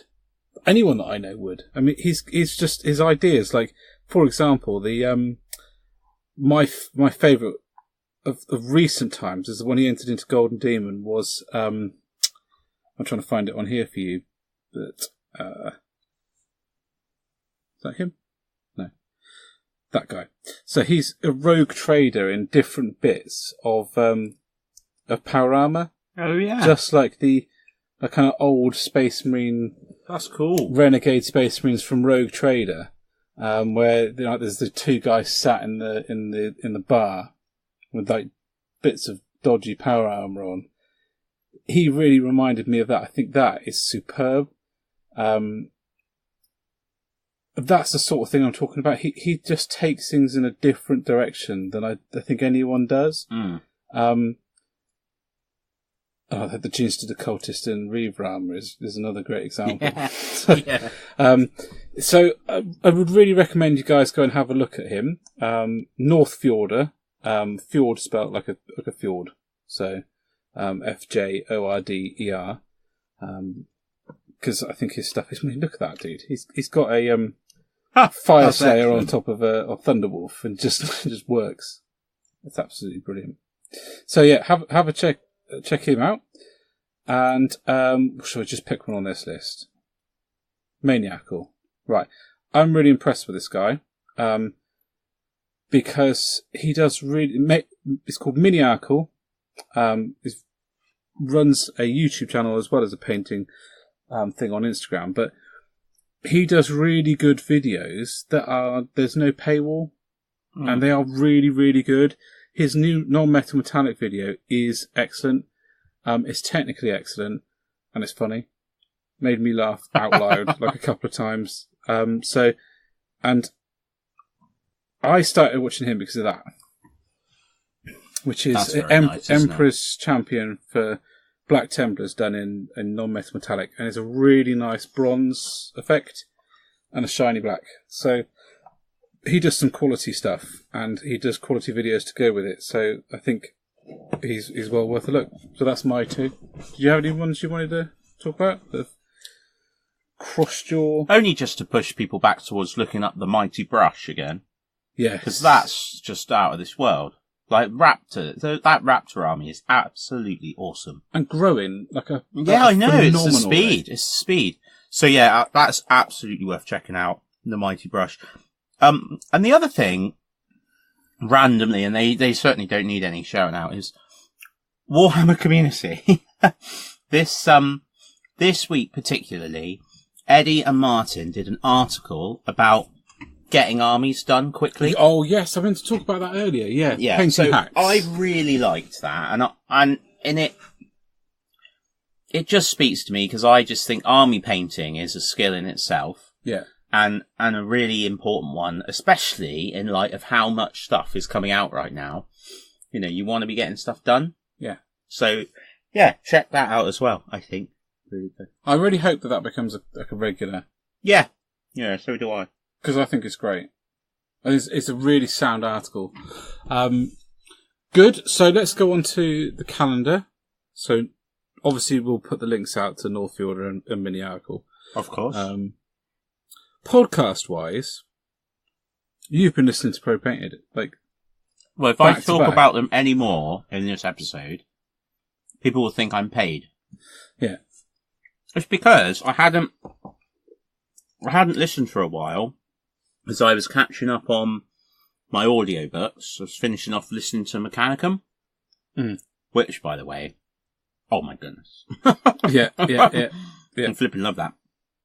So I happened to have listened to the last few while Age of Sigmar's been coming out. And what I really like is the chatting about their different army projects and approaches to painting. You know, listening to the thought process going into some of the armies. Yeah. It's ace. It's really good. You know, and it's so well rounded because so Matt takes part in like the gaming side of things as well as being a really good painter. Rob's doing his Bellacore, which is really exciting. And I just can't wait. And Ian's knocking out different things left, right and centre. So it's just really good to listen to. And I always pick up like little snippets and stuff and ideas. I find the only drawback with Pro Painted is that when I'm driving, I need to take notes. Yeah. And I can't. I need like an Amazon thing in the car where you can talk at it and it would write down what you're saying. Talking of Amazon, anyone that's listened to the recent episodes will know what I'm talking about, but you've always got to look out for your recommended further products. Because if in recommended further products there is a dead fox, you are buying weird stuff. Yes. The other one I'd like to mention, and I think we mentioned this right early on, when I was trying to get into Age of Sigmar, I started listening to him, but I find the podcast really interesting and thoughtful, and I do enjoy them a great deal. It's Scruby and Wells. And Wells. They're very tactical, very in-depth looks at the hobby in a kind of thoughtful, slow and steady way, and I really enjoy them. So I'd recommend him, and because it is effectively just him and the people he brings on as a listen to. So moving on to the calendar. Thank you very much, guys, who are contributing to this, because it's now got one or two other people who are adding events in, which makes it a load easier for us, because we really don't want to miss people's events, because we get a lot of feedback that people find it helpful. So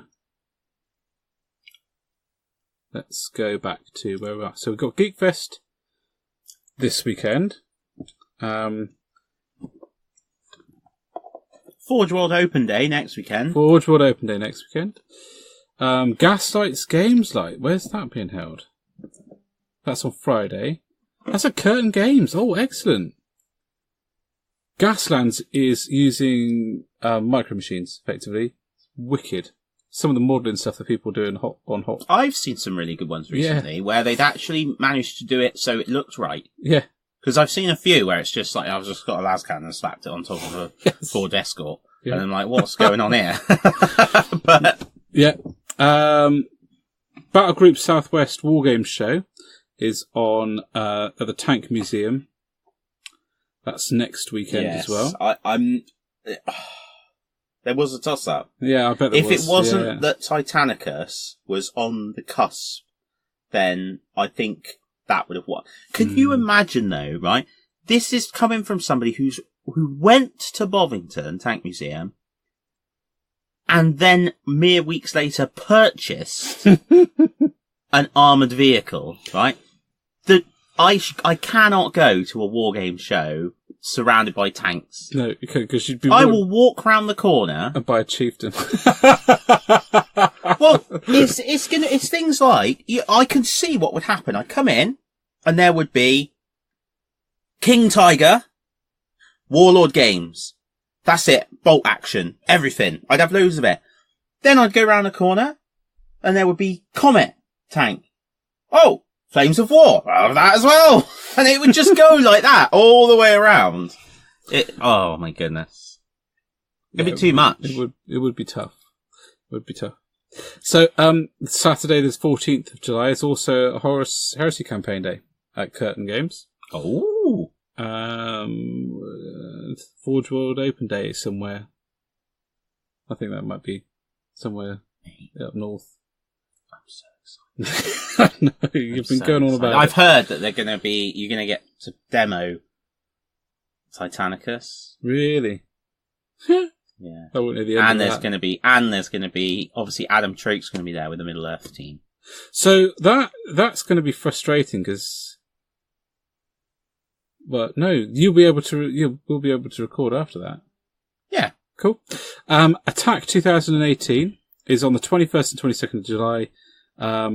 Always a great event, and it's done by the Devises District War Games. And looking back through the website, and feeds, that's been really good in the past. I've never been, but everyone I've spoken to who has been, they said it's good. So that's one worth going to. The Star Wars Armada Store Championship 2018 on Saturday, 21st of July at Curtain, and Turanian Open War at Terra Games, which is awesome. And which we must visit. Yeah, we must do. Yeah. I really want to. I just want to say, again, I know you said thank you already to people that are, but if anyone is running a club, or a store, or, we don't, we aren't, as long as it's wargame related, let's get it on the calendar. So, and the easiest way, really, for us, is we can give access so you can put your events onto the calendar. And then highlight the ones you want us to talk about. Highlight the ones you want us to talk about. Because, at the end of the day, there's loads of places you can go to find this stuff. But I can remember wanting to look up wargame shows, and there are a couple of good clubs that do listings. But we do want to build this into something that people can just go and put all their stuff onto. To make things easier for everyone. It's all about making things easier for everyone. Yeah, the community, make the hobby as accessible as possible, all this stuff. So that, you can think, I fancy doing something in a couple of weeks, so I'll have a look, see what it is. I do it. I have a look, see what's going on. Yeah. And because it's a Google Calendar, you can sort of add it into it. Yeah. Add it into your calendar, so you can literally subscribe to it if you want to. Yeah. Excellent. So, nice. Yeah, happy with that. We're only just 2 weeks into the future. Yeah. There's nothing super massive coming on the. Let me just double check what. Oh, there's a throne of skulls on the 28th and 29th. Middle Earth Battle Company's Campaign Day. That's a Warhammer World on the 5th of August. So, other than that, there's no whopping events coming out over the next 4 weeks. Ace. So, yeah, huge shout out to the ones that we've spoken about. We can't talk about everyone we absolutely love because we'd be here for 2.5 hours, I think. Oh, easily. So one of the great things about the community now with the internet, for all of the stuff that's frustrating, where you see the negativity or just people being rude, which drives me mental, that is nothing in comparison to how much awesome stuff. You can just sit down and grab your phone and see inspirational stuff straight. It's amazing. It's amazing. What people are doing and posting, and it's so inspiring. I love it. It's great. I can't do it during the day. If I flick through Instagram in the day, I'm completely distracted from work. I just sit there thinking I want to go home. I want to paint a model. Because it is so inspiring. Yeah, you don't want to accidentally prescribe Lamian medium or something, do you? So you need yeah. People would stressed out, go home, paint a model. Yeah. This is what it was for me, or it should work for everyone else. Excellent. Awesome. So hopefully now, this will segue nicely and smoothly into us talking at Geekfest. We should have already done some talking at Geekfest as well as part of the community. And then we'll do some more in the wilds. Yeah. Like that. We'll do that. That makes sense. Because that's what we said we would do in the Mortal Realms. Yeah, I'm fully confused now, so... It's okay! Right. Into the Wilds. Wilds. Just need to say, actually, just a health warning, because I talk a lot about refreshments, okay? Do not, while listening to the podcast, eat an entire tub of Ben & Jerry's, because I feel quite unwell. Can't imagine why. Right, off we go.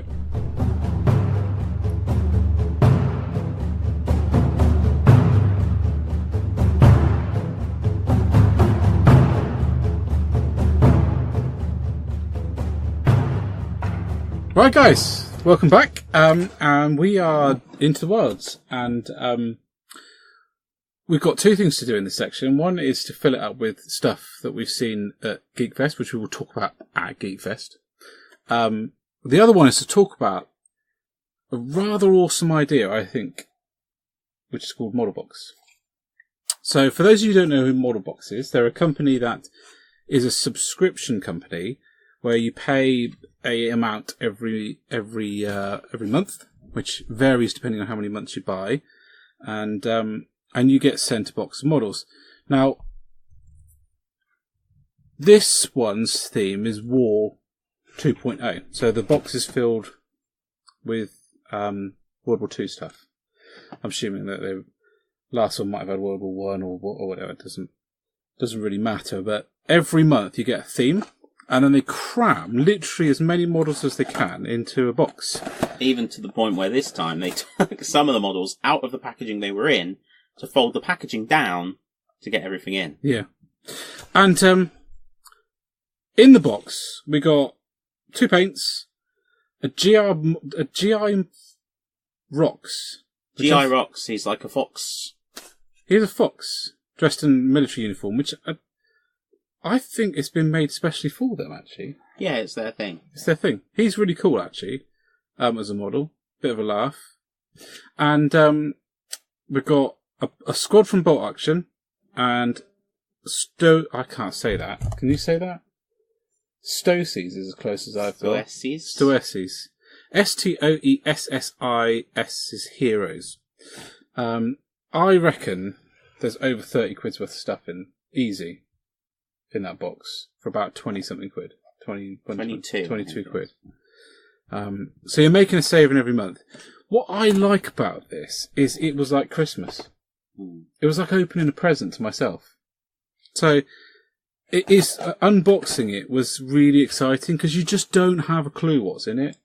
And then you open it and you're like, oh, look what I've got. And I'm looking at all the models and I'm getting really excited. And it kind of takes you to places where you wouldn't go normally. So, for example, the Stoessis Heroes, which is one of the things in the box, is a small company. I'll read it out because what they give you is a sheet which talks about everything in it. So Stoessis Hero is the product of Thomas Stoesser, who in 2014 wanted to create high-quality World War II characters. Well, he's done that. That's for sure. His unique and epic style on real-life characters from World War II is something to behold, and hopefully you'll feel the same way when you have painted yours up. Included in our box is one of 18 variations of Stoessis Heroes. Now, I would never have bought one of those models. Well, I wouldn't have even known they existed. Well, yeah, that's the thing. So, I wouldn't have known it existed, and then if I saw them on the internet, I'd have thought, oh, that's pretty cool, but I've got other stuff to do. And I'll get around to that. I'll put them on my bookmarks so if I ever do Bolt Action. But I've got sent one. I've got a German chap, mine, called Fritz Christen. And he has come with a little bit of, like a little background in it, dude. He's got a little, tells you all about him as an actual real life human being. Great product. I will probably be buying them. If he does a model for Jack Churchill, for example, I'm all over that. It's got the broadsword and longbow. I'm having it. Mine was German themed, so I also got a squad of mountain infantry, which is really rather nice, actually. So I think it's probably worth saying. So George, who's behind Model Box, really kindly. He's mad enough to listen to the podcast, which is great, so that's the first thing. But he got in contact and said, guys, I'd like to send you these boxes. and for you to talk about them on your podcast. And that is what he said, essentially, isn't it? Yeah. So, really kindly sent us both a box to talk about on the podcast. Yep. Out of the blue, which was nice. So I got a British-themed one. So I got the Fox, couple of paints from Vallejo in there. Yep. Some Chindits and a Stelessi Hero as well. And again, really lovely models. The paints in particular appeal to me, and I'll tell you for why, because I think this is one of those things where if you're quite set on what you're doing within the hobby, miniatures-wise, it might open your mind a bit. It might open your mind, but that depends if you want your mind open, which ultimately is whether whether you decide to go for it or not. I think for me, the box I will be looking out for is one that's more sort of hobby products. So, like, because he does a different theme, doesn't he, each month? Yeah. So, when I spot that the theme coming up is basin, for example, if that was something that happened, I'd be all over that, because I'd want to see different things within basin. But right now, I'm very focused on doing my khorne or my Stormcast. And actually, what happened was I was like, oh, these are cool, and I wanted to go off and do those. Mm-hmm. So I think in the past, when there's been periods where I'm not really sure what I want to do, I'd just go boom and have all the boxes. But what I like is you don't have to subscribe all the time. You get the best price for that. Yeah. You can just go in and pick and choose the box, which is really cool, because then you still get that Christmassy feeling, like you said, but at least you know it's in the ballpark of what you're interested in going for. So it's good that there's a range of different options. Yeah. For how to go about picking up the box. But it's a pretty cool idea. I mean, it's exciting. Don't get me wrong. It's really exciting.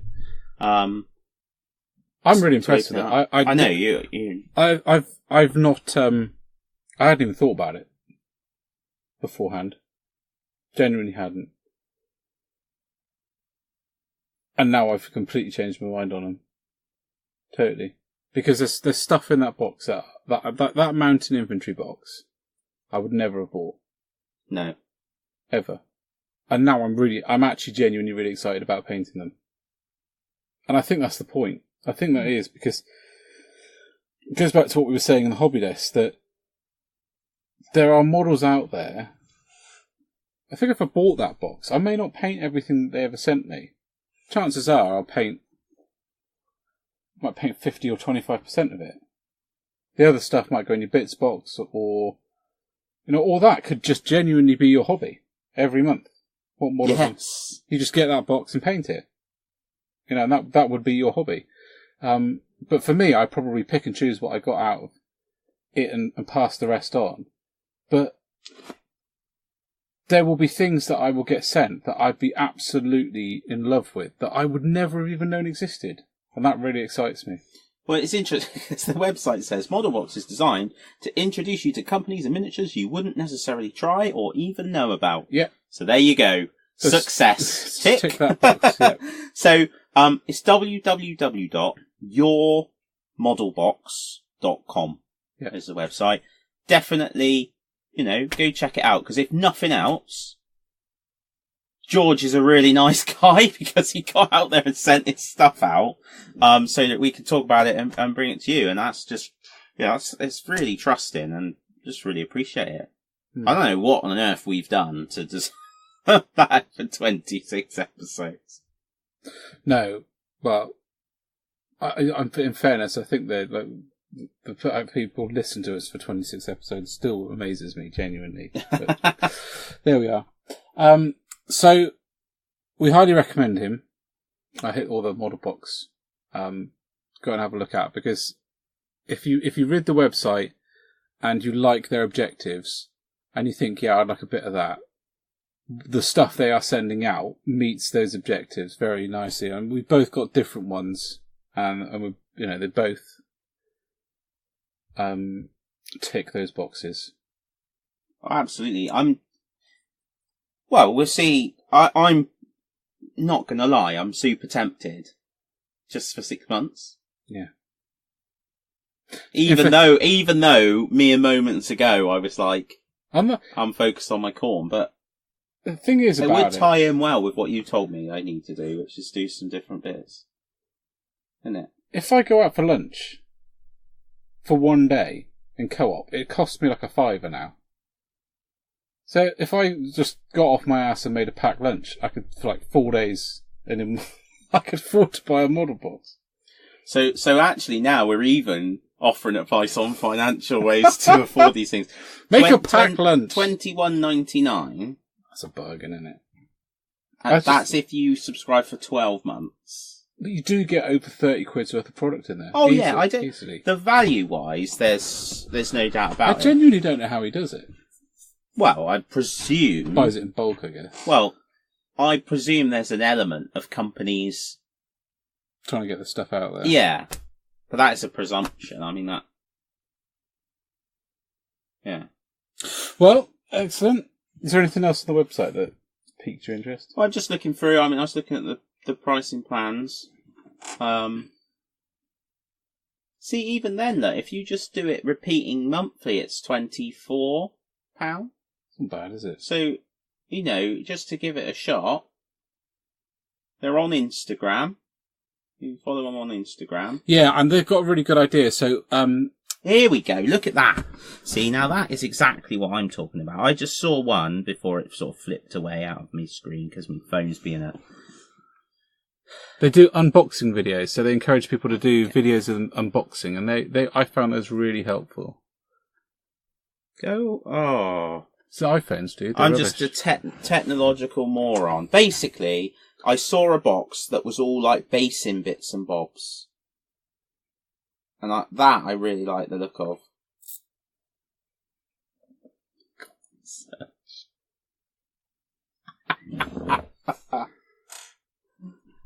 Oh dear.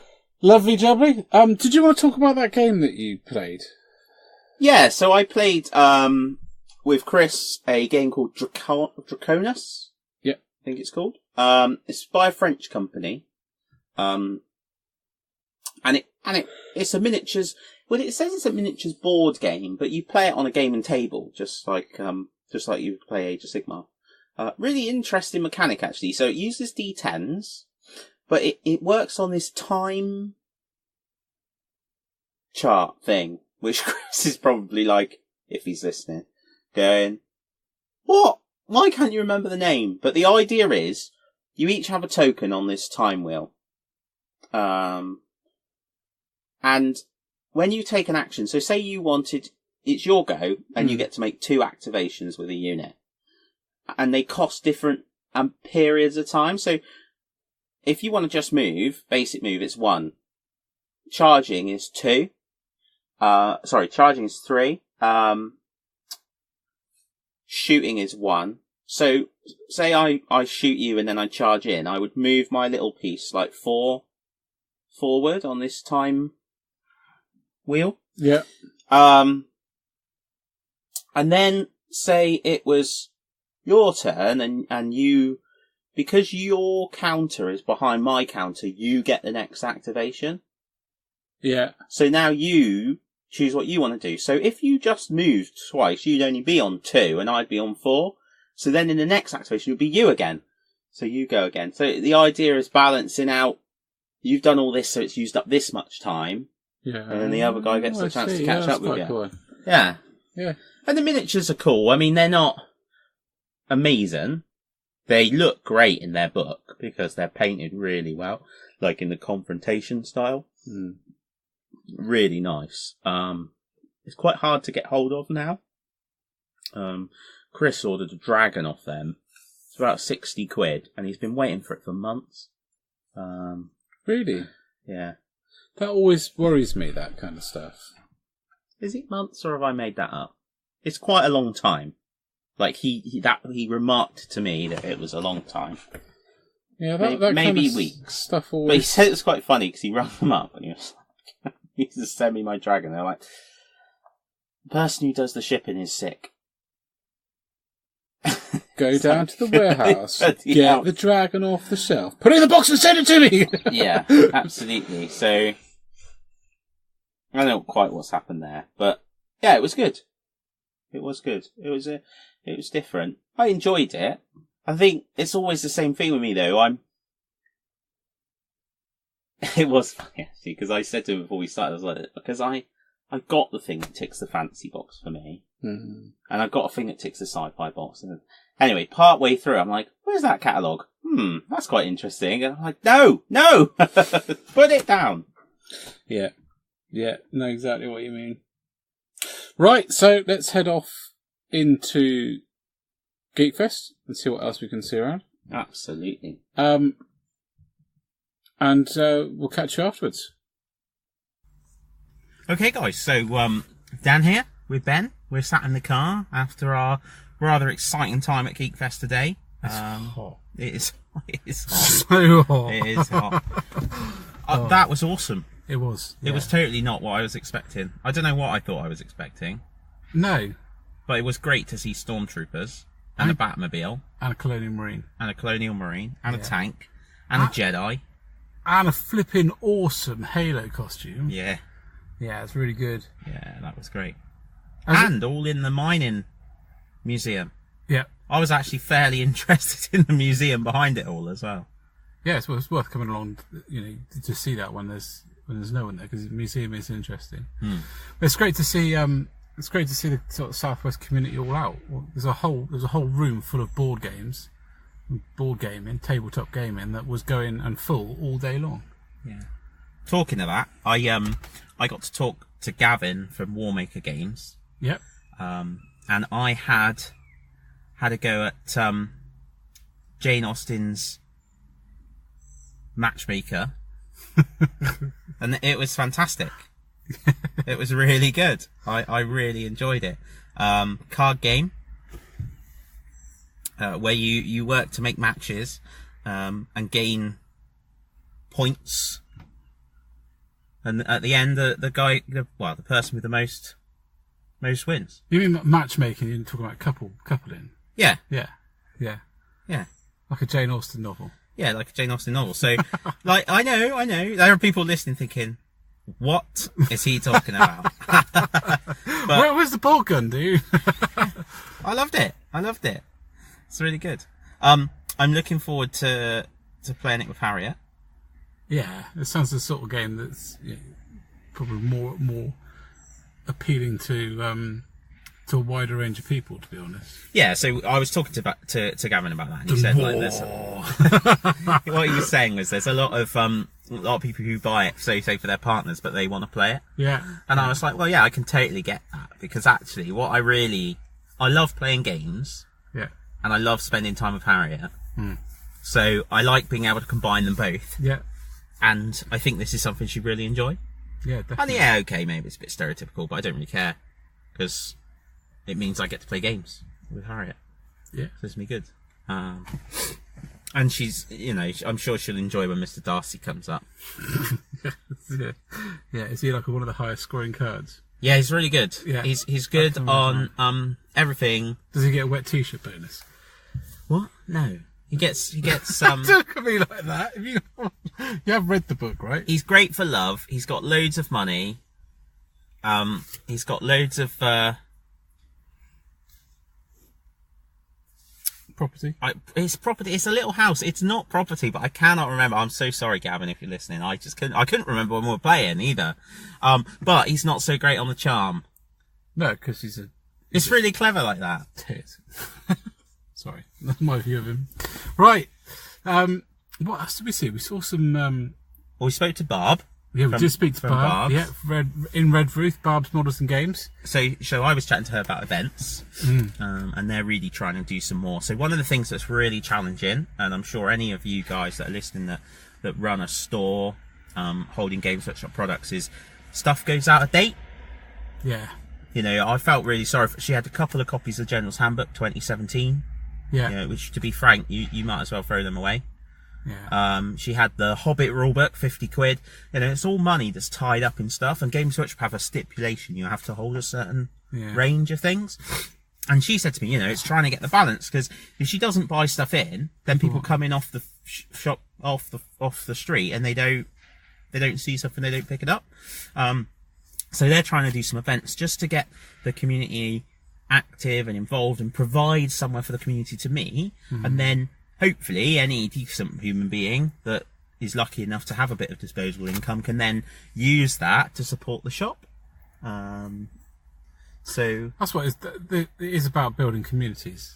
It's always about building communities, and shops like Babs are they are a pillar for wargaming communities. I hear loads of great things about the events, so looking forward to going down and doing one at some point. Well, that's good, because I've signed you up. Have you? For a few. Which one? No, I haven't really. I just said that you'd be more likely to come down because you're nearer than me. As long as it's one I know the rules for, that's fine. Well, that's nothing. That's true. That's true. It is true, yeah. But you still scored higher than me in the Age of Sigmar tournament we went to, so... And what does that say about you, Dan? That you should be playing Sigmar. Yeah, absolutely. Absolutely. Cool. So, is there anything else? It's just been really busy, hasn't it? So, had some awesome nachos. Yes, we did have some awesome nachos. Awesome. So we'll hand ourselves back to past us's in the podcast. It's like a Bill and Ted. How have we have cobbled this episode together so much. Yeah, well, that's all right. It's like we had a bit of time off. Well, it's assuming that people don't find. I'm sure they don't find us all that professional. So, mate, it's perfectly in character to do the episode. If they do think we're professional, as soon as they see any pictures, yeah, or watch that video, or watch that crazy video. Right, guys. Well, thank you very much. We'll speak to you soon. Hi, guys. Welcome back. So that draws us to the end, episode 26. Thanks for hanging out with us. As ever, love to hear from you on Instagram, Facebook, Twitter, YouTube, Post, Pigeon, whatever else catches your eye. Dan's gone into phone mode. He's found something interesting on his phone. At the 2P's podcast is our handle. Send us a message. Send us pictures of your models. We love other people's hobby. That's what it's all about. Absolutely. And don't forget as well, if you are listening to the podcast and you enjoy a bit of social media, and you'd like to interact a bit more, we do have the group, don't we? Yeah, we do. The group. And there's a few people that post up stuff quite often. And thank you so much, because it's ace. I love it. There's nothing quite like when you're at work and you're sat there thinking, this is rubbish. Your phone going ding, and somebody new's posted in the forum, and it's something that inspires me, and then I can respond, and gets you through the next hour. Yeah, it's great. Yeah, absolutely, awesome. If you have anything you'd like us to talk about, give us a shout. Otherwise, we will just continue to ramble incoherently about whatever comes into our tiny little fragile minds. Bye! See you for episode 27.